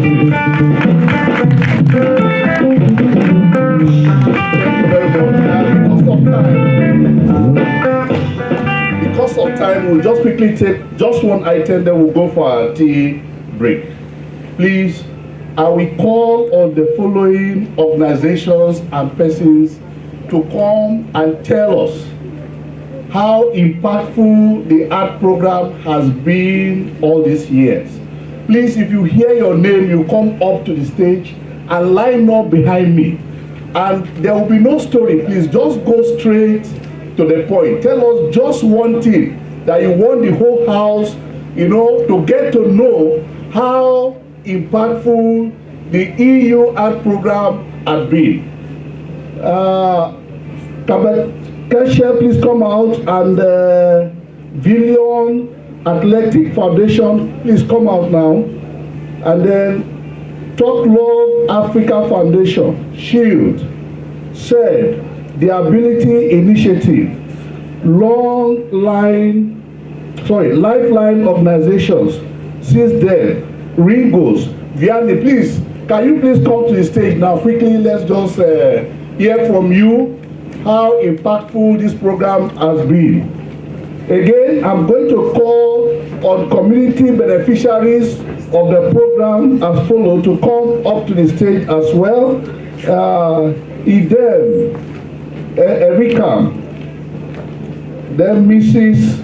Janet Gospel from Obedu in Abua Odua local government area. Please come up. As I said, because of time, we have spent a lot of time. I will just allow you to tell the world. The whole world is watching how this wonderful program has been these 4 years. Please be brief and be straight to the point. The organizations will tell us how it has benefited the organization and what has happened. Then the community representative, you tell us how you have also benefited. Yeah, I will start from the right. Can we just move like this? Please, if you take more time, I may have to take the mic from you. Thank you. Yes, you will tell us your name, the name of your organization, and then just go straight to the point. Thank you. My name is Josiah Chijindu, representing Center for Environment, Human Rights and Development. The art program has been mind-blowing, it has been impactful. One of the things about the art program I enjoyed so much was the capacity training. When we had a lot of them, like how to manage the finance, how to design a program and implement it. That gave us the leverage to be, if I would say, one of the best among the arts program. As said, we did a program before the art came on the VAP law. We were in front of it to ensure that it wasn't signed into law. But implementation was the problem. When the art came and after the training we had from them, we engaged the community, we engaged the state into popularizing the VAP law. Today, we developed a manual, we developed a manual that even other agencies like AULA like FIDA, like even Human Affairs are using to, Thank you very much. A round of applause for you, please. He said the ACT program was mind-blowing and his organization benefited from capacity building. Thank you very much.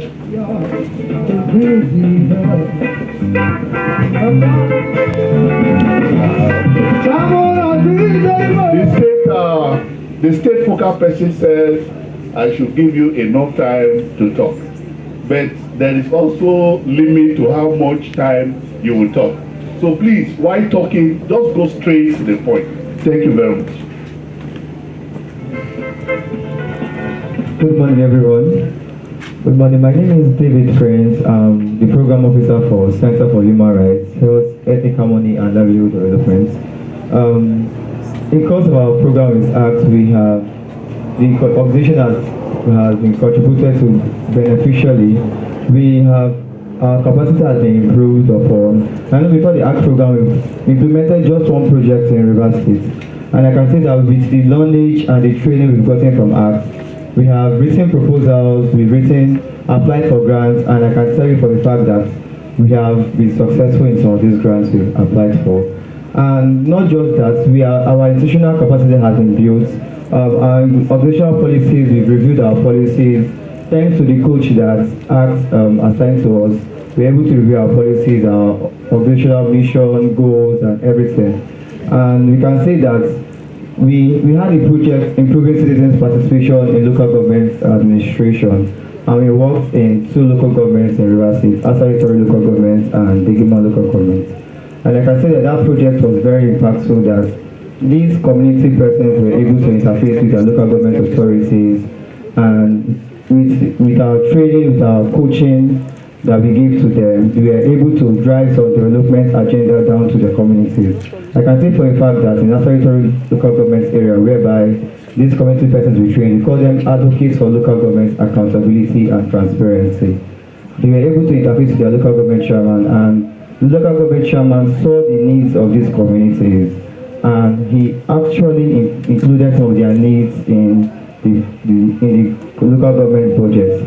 And you can say that was the result of the ACT program, and that's just one of many testimonies we can see that we've gotten from the ACT program. The ACT program has strengthened our staff in our organization. I know staff in the CSO is usually staffing is usually a challenge because the staffs are not well trained or they don't have knowledge on how to implement programs. But I can say that from trainings in financial management, gender and social inclusion, grant writing, communication, knowledge management, I can say that staff in Shell have the capacity to implement programs. And we really want to appreciate ACT for this opportunity.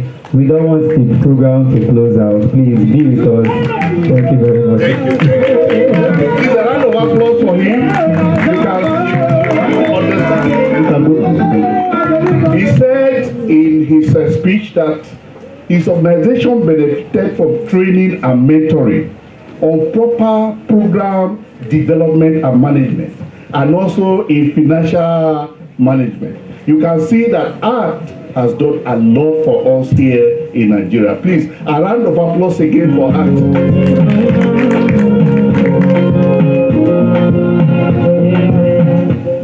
Good morning, ladies and gentlemen. I'd like to especially acknowledge the dignitaries and every other person here. Without taking much of our time, don't mind me, I had to come to the podium. I like standing on the podium. So some of the things that ACT has done for us, I'll have to list them, but I'd like to first start with the fact that might not be part of what I'm here to say, but is, for me, interesting to note that the ACT program is something that we didn't even know how we got into. So for the fact that we're entering this program, it's not like you know someone somewhere that is going to put in your name, is something that will first account as remarkable here. So for the things that we as an organization took home that has been rewarding for us, one of such is the capacity building. As a matter of fact, Talk Love Africa Foundation as an organization received training like financial management training, proposal writing, advocacy training, communications training, and to list. The list is endless. Again, we benefited from the coaching and mentorship. So it's one thing to be trained, it's another thing to have coaches stay with you or spend months within your organization to work together with you to see processes and policies that are not in place and help you align the same. That is one of the major things that the ACT program did for us. So after the ACT program, because of the ACT program, a lot of policies that were out of place or that were in existence within our organization were enacted. The ACT program also informed the assigning of the role of a JESI person within our organization. So before the ACT program, we didn't have that role assigned to anybody. So the JESI role help even from the ideation, the proposal writing and everything to ensure that gender and social inclusion is not left out of any part of our program, be it planning, implementation, and other words. The peer learning has also been very instrumental in the progress we've made as an organization, because that peer learning started by the EU ACT program gave our organization an opportunity to also interface with our peers.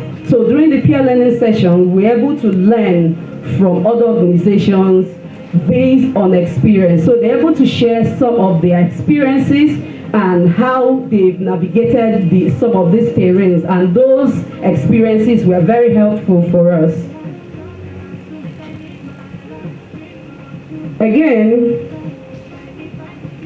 some learnings from the EU ACT training and program implementation has also helped us thus far.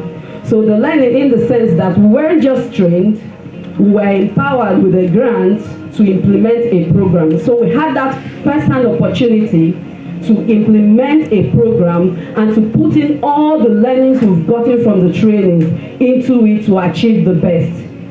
That training, for us, we actually trained 30 women and girls from Rumunduru community on digital skills. And I stand here to tell us that the learning from that particular project as regards persons with disability has also informed the particular project that we're running now, a consulting project funded by the European Union, which we're running with SDN and YAF, currently in Rivers State, where we're training 1,500 women and girls on digital skills. So how that program has affected what we're doing currently is that as at the time we were implementing that project, some of the things we were taught during our project's implementation was the fact that you need to note the lessons learned at every particular stage of the project implementation. So we noted the lessons learned, we noted some of the challenges, and the challenges we encountered in the EU ACT project, which is not necessarily a challenge, but the fact that we were set to empower persons with disability. However, we didn't think of the aspect that not all persons with disability will be covered within the scope. So when we tried implementing that project, we had persons with visual impairments apply for that training. For some reasons, capacity-wise, finance-wise, we couldn't cater for those set of people. But I stand to tell us that because of that learning from the EU ACT project, the EU project which we are currently implementing right now, we have 14 persons with visual impairments currently undergoing that training, and that is a credit to the EU ACT project, which had opened our eyes to the needs of everyone in the community so that we ensure that no one is left behind. Again, I'd like to note that the EU ACT program came on a timely note. So this program not just trained us, but enabled us to get our staff members involved in this training. So at the end of the day, we were asked to do something like action plans and all that, which informed the decision we took back home. So some things that we do at the end of this trainings we attended was step-down training within the organization to ensure that every one person within the organization benefited from the trainings that we went for, and that has been very incredible for us as an organization. Finally, the EU Act program brought in regulatory bodies. So many challenges we're having as an organization, CAC annual return filing, which we've been doing manually in the course of the EU Act program, we were able to settle the issues, and now we file our returns online. The same thing goes with SCUMU, which we were able to resolve. Before now, we're filing, but at the point where they made that entry into the electronic space, we found out that our organization became inactive online. Meanwhile, we've been filing. So I think it's an issue of build up of items that were filed manually to upload them online. But as a result of this training, we were able to get our organization activated and then start our online filing. I think these are some of the take-homes that we got from the EU program. Thank you. Very much. A round of applause for her. A round of applause for her, please. You can see the wonderful testimony. She started by saying, ACT is remarkable and rewarding. And she said our organization has benefited from advocacy training. Advocacy training is actually how to be a voice for the weak, the downtrodden, and the less privileged. How to take their matters to the authority for attention to be given to them. Her organization got that from this ACT program. She also talked about policy development. You know, from this ACT program, our organization now knows much about policy development, which is very crucial in every organization. She talked about proposal writing, and our organization has been able to train 1,500 women and girls on digital training. Please, a round of applause for her, please. Thank you very much. Good afternoon, ladies and gentlemen. My name is Ugochi Nnedi from Lifeline Organization for Children Empowerment. By the grace of God, I'm here representing the director, Mr. Ngozi Chukwuka of Rio. By the grace of God, we are one of the organizations that benefited from EU Act program, especially. We saw EU Act program as a God-sent program to LOS. That was the first time we have opportunity to implement a project, and their project, by the grace of God, was most and effectively carried out within the River State capacity as follows. By the grace of God, we worked on the collaborative advocacy on inclusive education in River State as a whole. And by His grace, we were able to meet up about 30 organizations within the state. We met with the line ministries, almost all the line ministries that are involved with the project we are implementing. They are the parents of the children that have special needs. We are involved in our project. The Minister of Social Welfare. The Minister of Social Welfare was there in our project, and the project had a very great impact within the state. By the grace of God, we are able to form the Alliance Inclusive Education Alliance Group within the state. And the Inclusive Education Alliance Group now is driving the collaborative advocacy within the state concerning the children with special needs in terms of education as per se. By the grace of God, we as an organization benefited much with the EU Act training on the area of finance. LOS, by His grace, can now keep up-to-date financial records within our organization. Our financial record and all the financial policies are in existence. We have them documented, we have them online, and through EU Act, we undergo training on monitoring and evaluation. And LOS, by His grace, can now carry out a program, and before the program, the close of the program, can tell you whether the program works out well, or what worked well, what did not work well.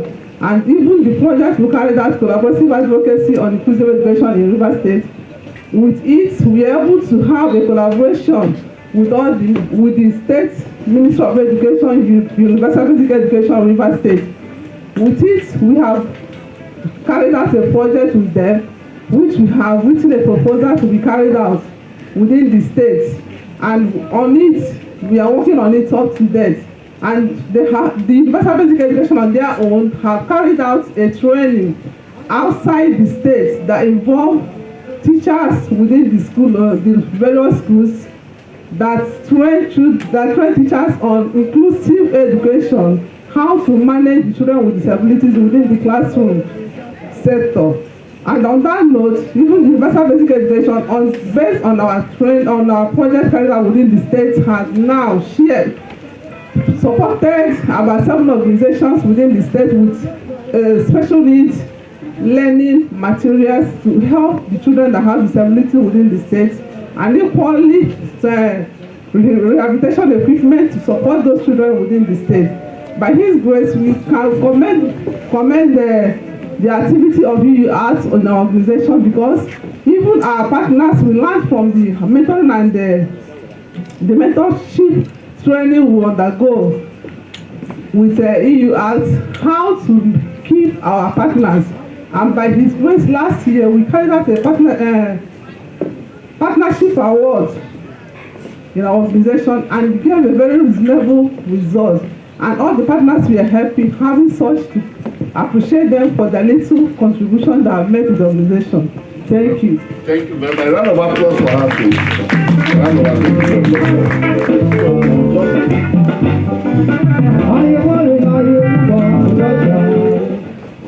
Good morning. I am Veronica Joseph, the Executive Director of Vianney. There is Voice Empowerment Advancement and Nurturing Initiative. We are particularly having empathy for women and girls. That is the area, our thematic area. We were just emerging CBO when ACT came in. When ACT came in, there are so many things that we are just running the organization without policies. We are just running the organization without knowing how to implement projects.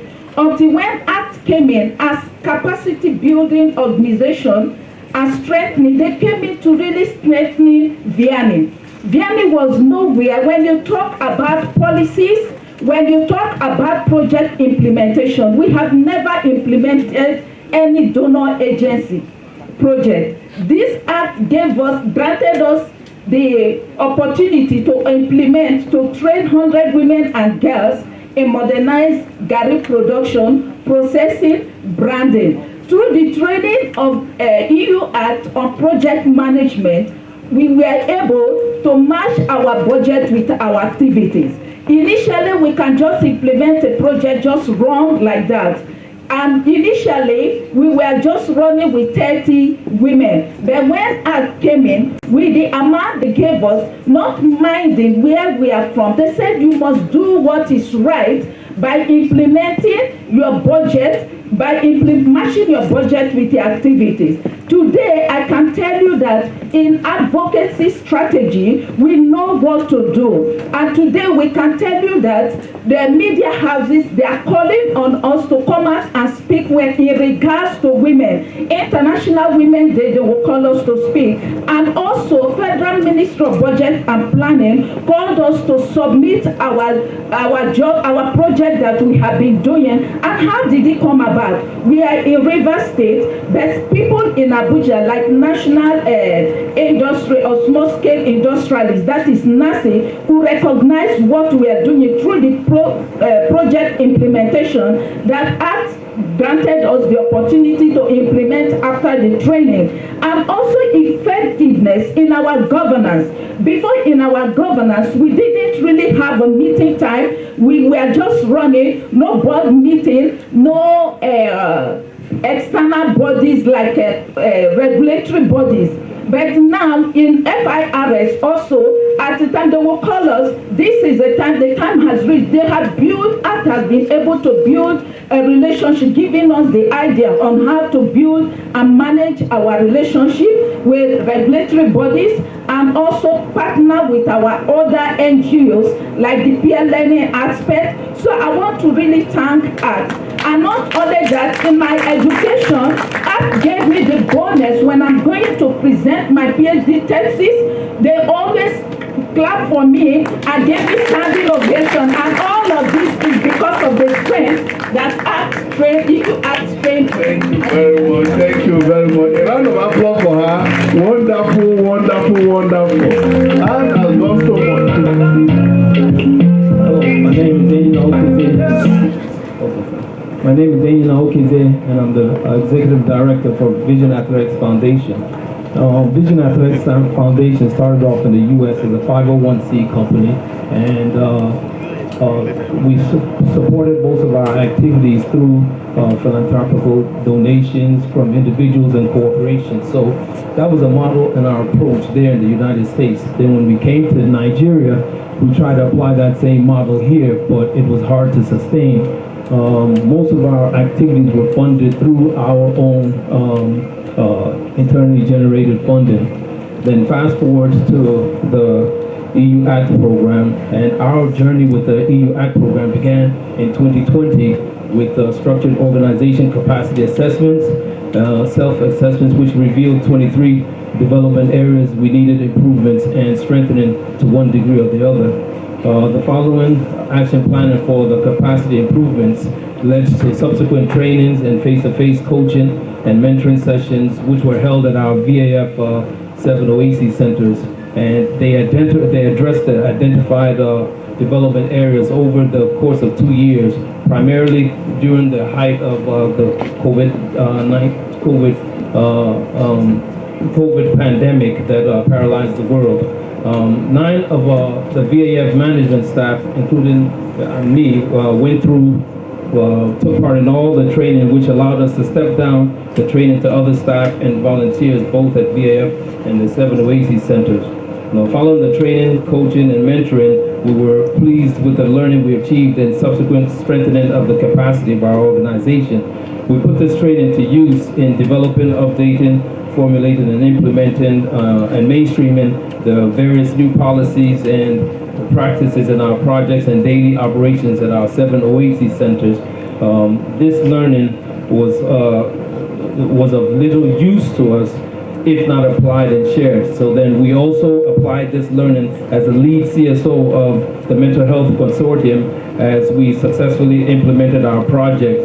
VAF was better prepared to manage the consortium activities and planning. The EU ACT program helped us achieve regulatory compliance of government requirements above the basic CAC, which we had, which was the main thing we had when we started establishing in Nigeria.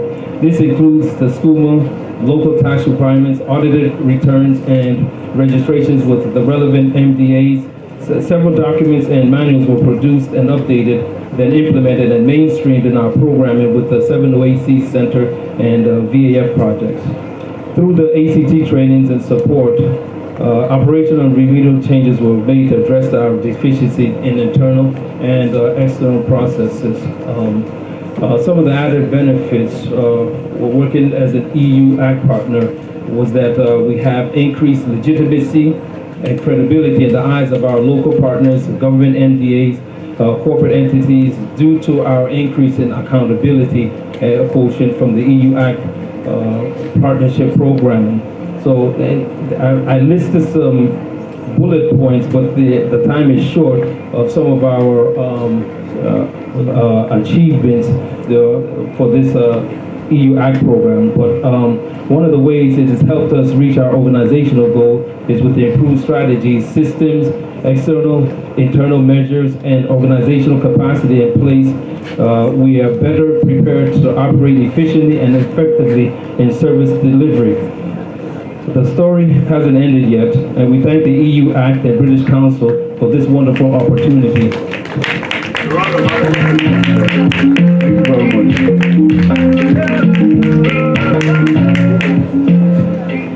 Good ladies and gentlemen, Dr. Kingdom Wayam, the Executive Director of the Ability Initiative. My colleagues have said so many things, and I do not also want to, go through all that. But then, all the things they have mentioned about the trainings, we received all the training they mentioned, finance, advocacy, and so on.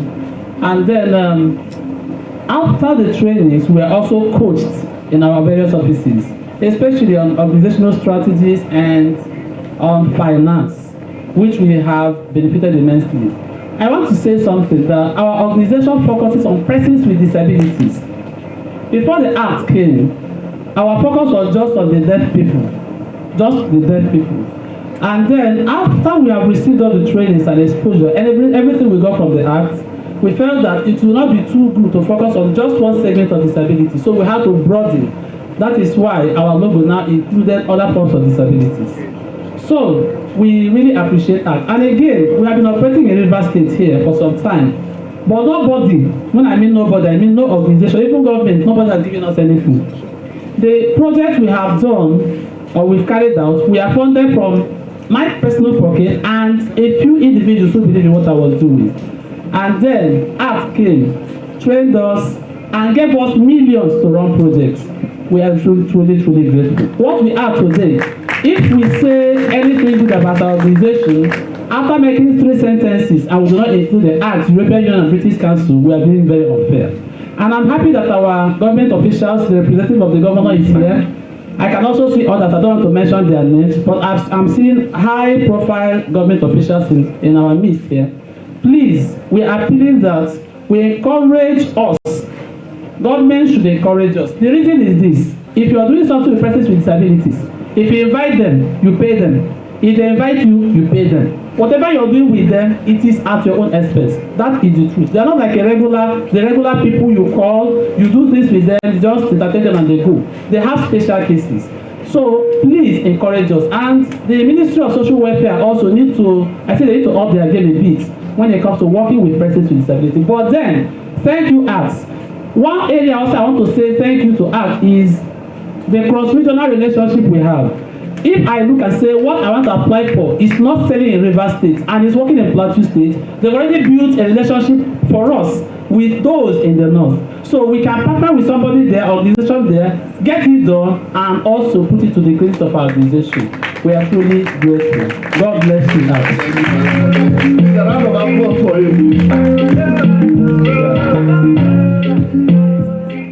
Yeah, thank you very much. Good morning, everybody. Yeah, my name is Jacob Inidoji. I work with the Bekasi Women Development Resource Center. I'll just start with a few benefits that we have gotten from the ASK project. First of all, as everybody has said, we gain a lot from the trainings. We attended monitoring and evaluation training. We gain a lot from project management training. We gain a lot from lobby and advocacy training. After getting that, going back to the office, we do a little step down for other staffs to also get that knowledge.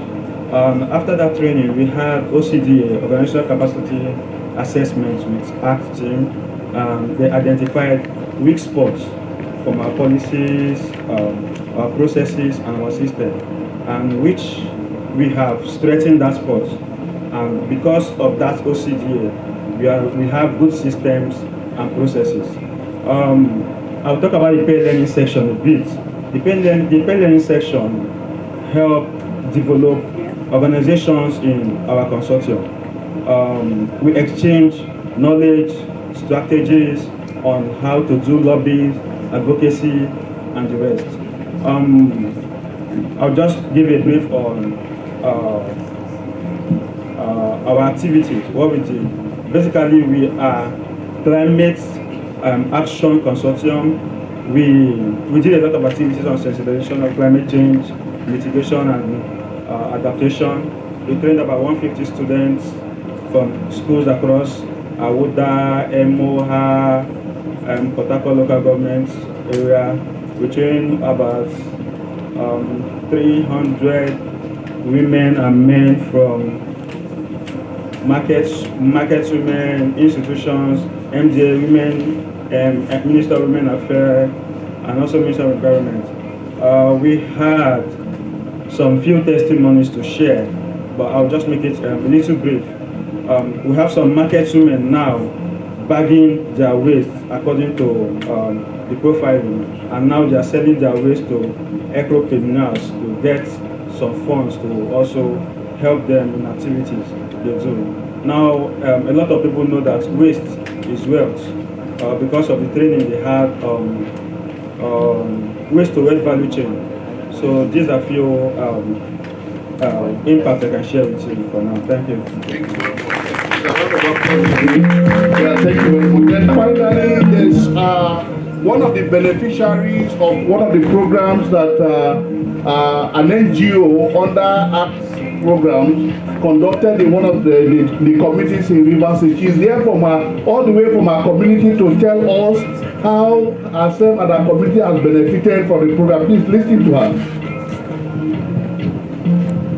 Good afternoon, all. My name is Janet Gospel, coming from Abua Odwan local government, Okelu community. Through this training, Gianni taken to our community. Maybe I don't mind my English. Through the program where Gianni take to our old world to process garden, how to do garden, to do that one, the women benefit. About 100 women and girls that learn this program.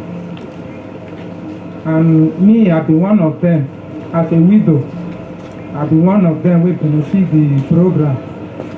And after the program, it's no end there. Gianni and the program, they bring UBA people to open accounts for all the women, all our women. Now, through this program, we don't get bank account where we still they use them to today. And the program too don't help us to know how to save. Through the program, we don't know how to save, how to train our children, how to do small business. So, me are they happy, and our women too they happy. They tell the British Council, they tell Gianni, thank you for all that you put that way on a do for us. Thank you very much. Thank you very much. Before we take the last testimony, please, we are going for tea break now, and we are going to do it in this order. The governor's table, we go first. This way, followed by the first row by my right, then the second row by my right, the center row here, then the last row. Please, it is in that order that we are going to move now.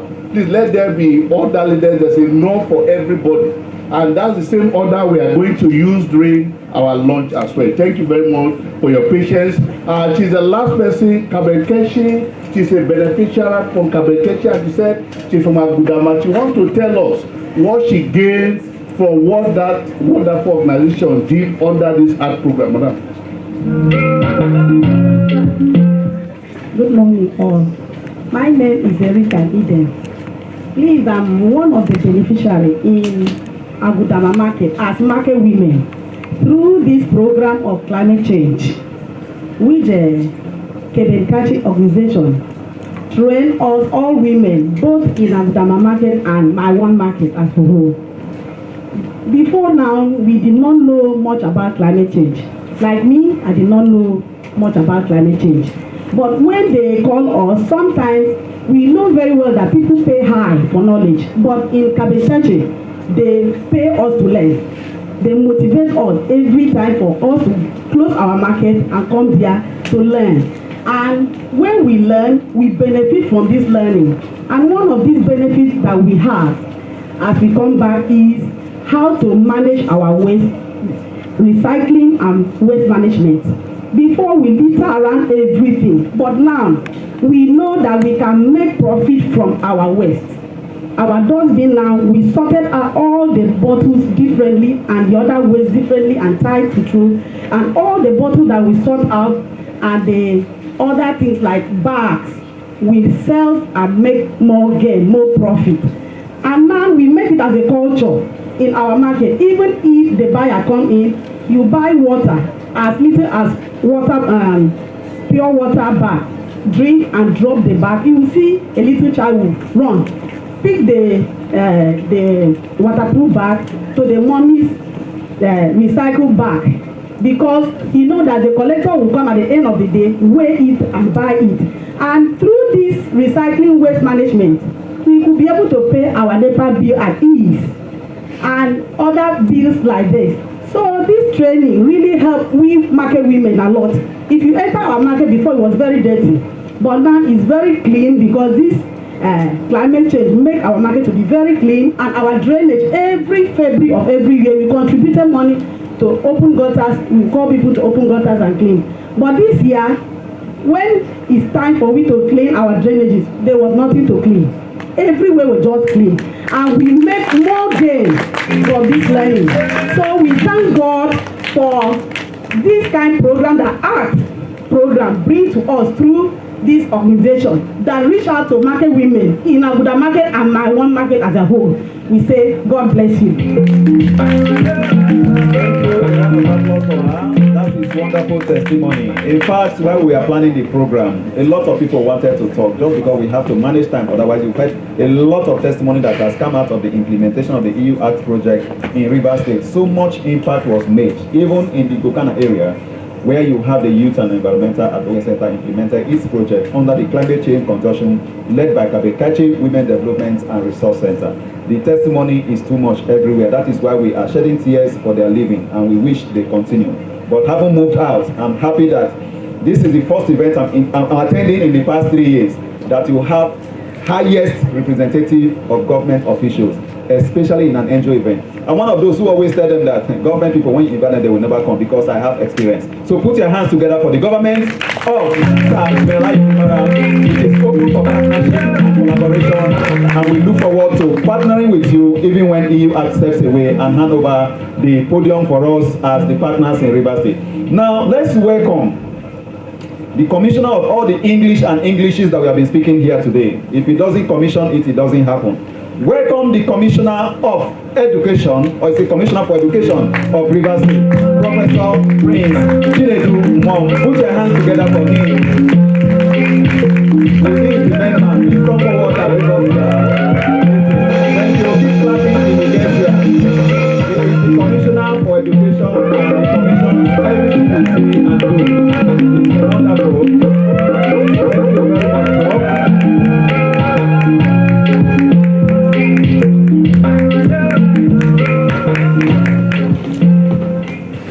The representative of the Executive Governor of Rivers State, Sir Aslelai Subaragwan, Service of Rivers State. The Royal Father of the Day and other dignitaries here present. The organizers of this program, Agent for Citizenship Transformation Act for short.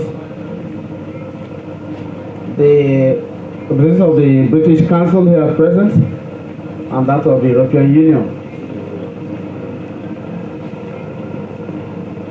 Participants at this program, gentlemen of the press, ladies and gentlemen, I feel highly delighted to be here this afternoon to witness this program. I've been so excited as I listened to the testimonies from the various persons who have spoken a while ago. Some few weeks back, I received invitation for this program. Some few days back, I was equally given a reminder through text messages, WhatsApp messages, and the likes. I made up my mind that I'll be here today, but incidentally, a hair calling came this morning, and I earlier sent somebody to stand in my stead. But I made a commitment that when I'm done with the State Executive Council meeting and this program is still on, I would like to show my face so they can see my face live and direct, not on television. Because of that, I also have to remove this so they can see my eyes. Nothing wrong with my eyes. I just said to one of my colleagues, Professor Allen Fidelis. So it's very exciting, like I said earlier, hearing the testimonies of the impact of ACT in our various communities in terms of building capacity. So I want to commend ACT for taking up this initiative of developing capacity amongst or in our civil society organizations. I do believe that the various organizations that have been part of this training, just like the testimonies have affirmed, are making worldwide use of the opportunities given to them. I could see the testimonies, climate change, people have been talking about climate change. Somebody has testified to them, because of the training they have got, they could appreciate what the climate change is all about, the consequences of it, and meet adaptive techniques or strategies for climate change. And even annual resources for being trained. We pay school, the education sector. People pay money to learn. But this time, you are paid to come and do what? Learn. That's a great applause for ACT.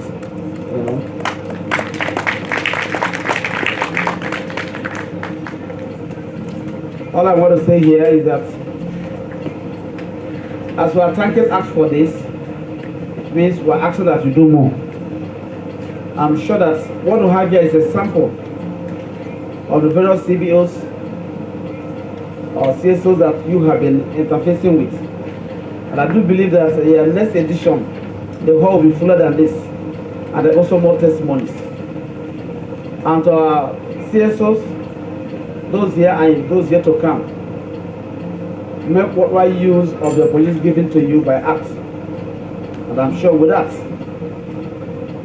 you develop capacity for yourself, become self-reliant, and become an employer of labor rather than being an applicant. And I know that if we make worthwhile use of these opportunities, the development we are talking about will already be with us.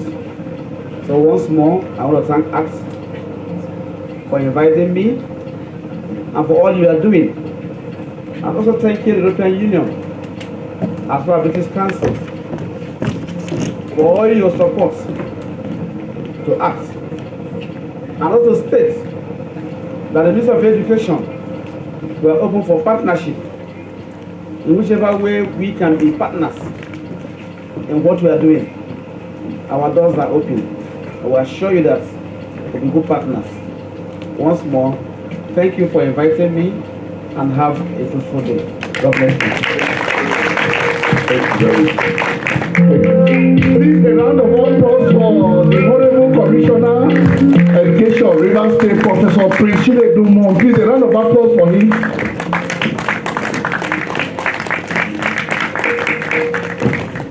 All right, as I said, we are ready for the tea break, but quickly, before we go for the tea break, there are certain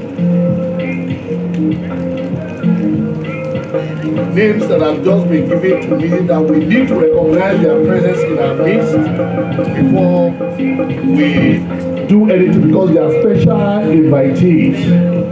I want the House to please welcome the Chairman Abua Odua Local Government Area of Rivers State, ably represented by Mr. Daniel Elogo. Please, can we a round of applause for him, please?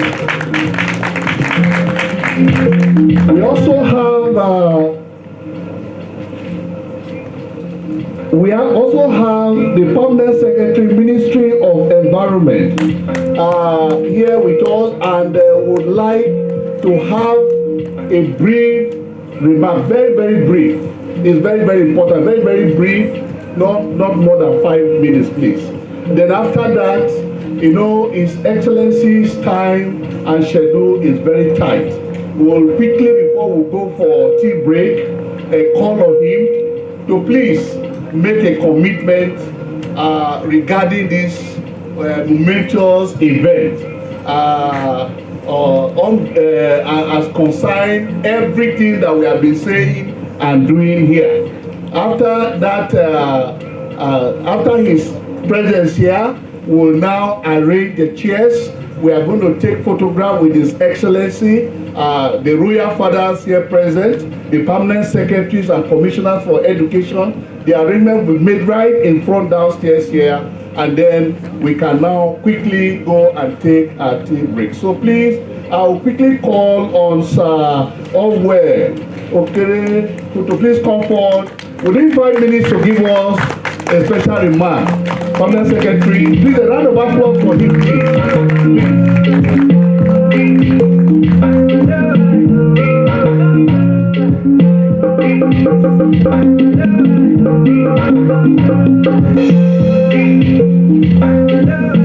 Your Excellency, Deputy Governor of Rivers State,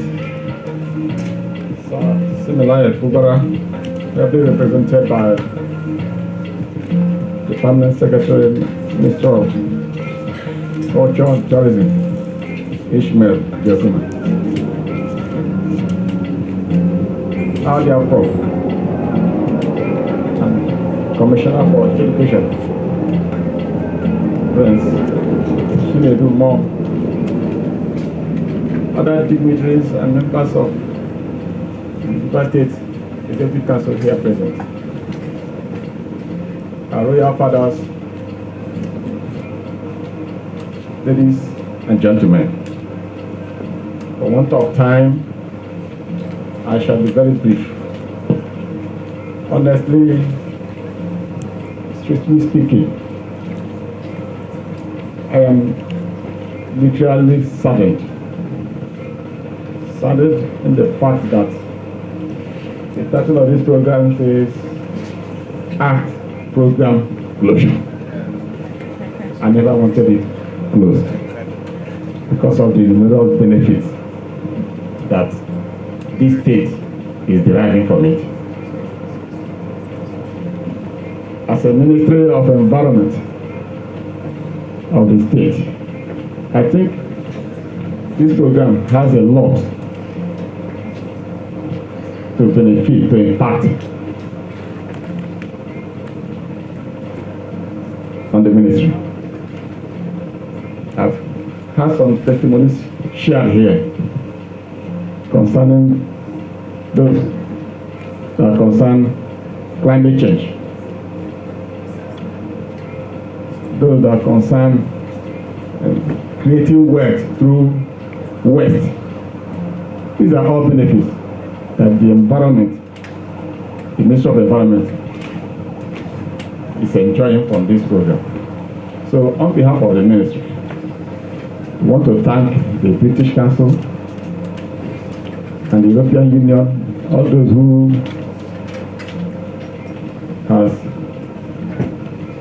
have made this event possible for it to reach here. I want to appeal that this program be extended. Possibly let those who are behind it help us to see to this extension so that more areas can be covered. On behalf of our ministry, I want to thank you for inviting us. Thank you very much. Please a round of applause for him again. Yeah, quickly because of our time, before I call on His Excellency to the stage, I want to honorably acknowledge the presence of Mrs. Uhoma Chinedu Keje, Permanent Secretary, Ministry of Youth, representing the Honorable Commissioner for Youth. Please, a round of applause for her. We have a lot of prominent and very important persons in our midst. They have taken time out of their schedule to be here. We must recognize them and appreciate their being in our midst. Your Excellency, sir, shall we all stand up once again to honor His Excellency as he comes to the stage to make a commitment since ACT is now saying goodbye to us and we are about becoming orphans. Let's see what our Father can do to sustain us. Thank you very much, sir. Your Excellency, sir. Have your seat,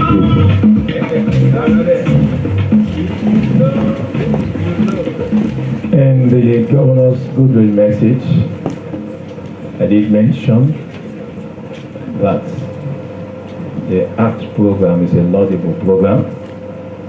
I also mentioned that it needs to be expanded. I also mentioned that we need to partner with the CSOs. But here I'm coming to talk about what I have not been told. And knowing that what I'm going to say I have not been told, what I'm going to say that I will carry to him. We are very much aware that we have a peace-loving governor. We also have a governor that engages in anything that's important.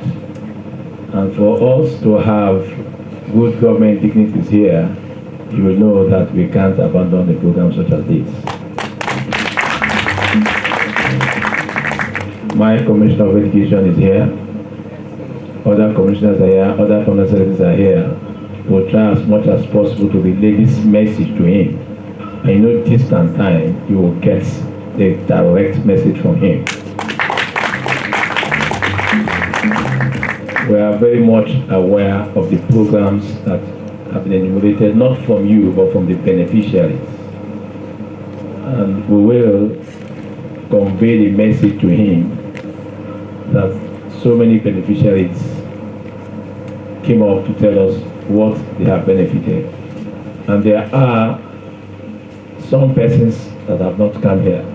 But I've told Dr. Mina Obanga, who has been sitting close to me, that we will profile such persons, we'll do some form of documenting to ensure that we partner professionally.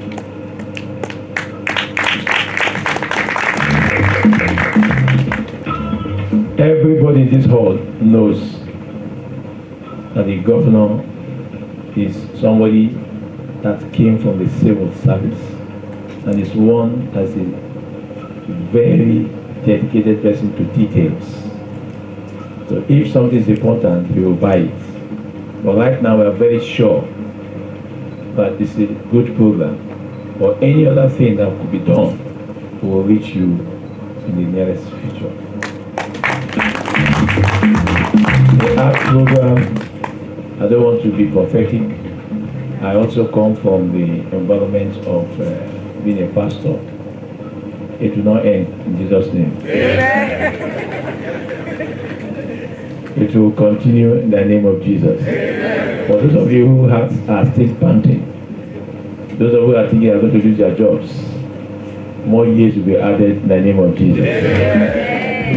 As a government, we will not be forgotten in the name of Jesus. The governor's message is clear that the program is laudable, and if there is need for partnership, we will partner. God bless you, and God bless us.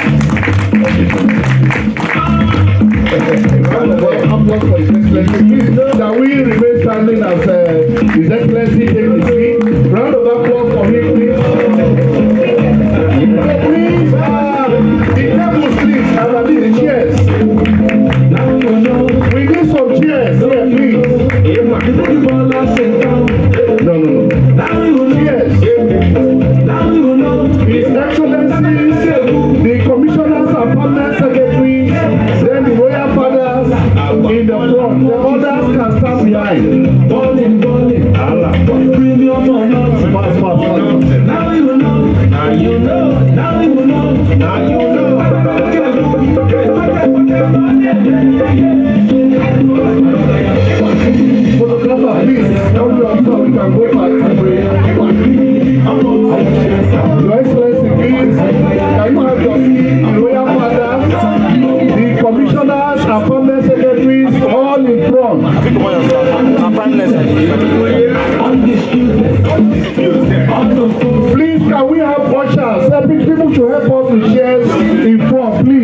stand behind. Representative for permanent secretaries, here present, commissioners.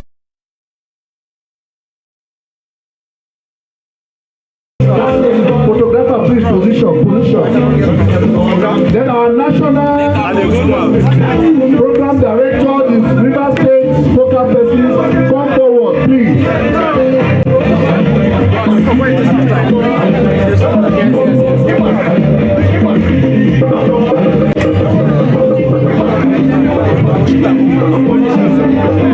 Some people can come up here on the stage. You can come up here on the stage.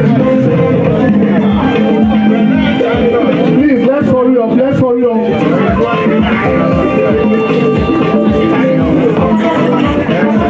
You can come up here on the stage to be captured, please.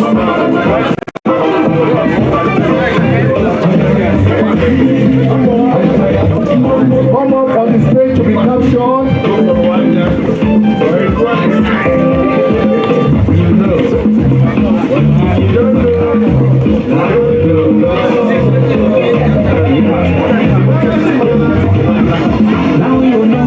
Okay, photographer, we are set. We all say cheese and the sound, and after me, with a smile.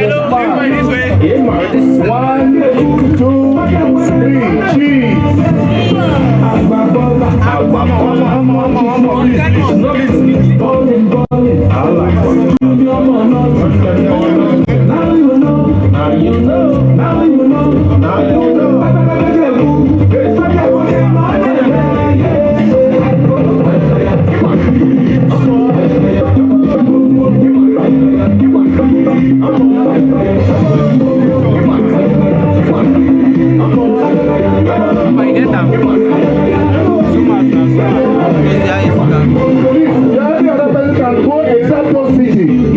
Every other person can leave the stage now.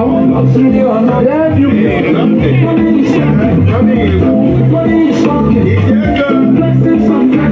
please take your seat quickly. We are going for a tea break now. Take your seat quickly. Immediately after the program, we are going for tea break.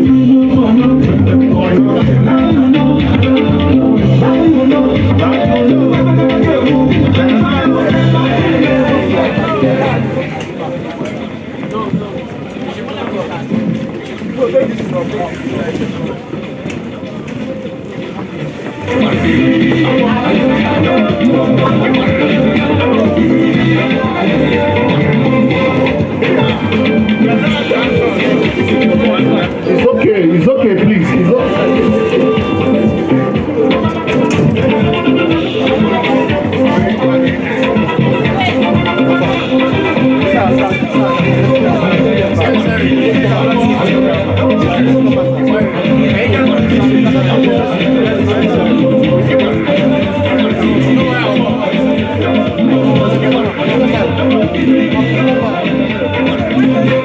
Thank you, ladies and gentlemen. Your Excellency, please can we... Okay, all right, this way. Thank you. Please can we move towards the... Thank you so much. Can we move towards the tea area in that row, Your Excellency, please? And the Royal Father, the commissioners and permanent secretaries. Let's move straight to the tea area, please. To be served.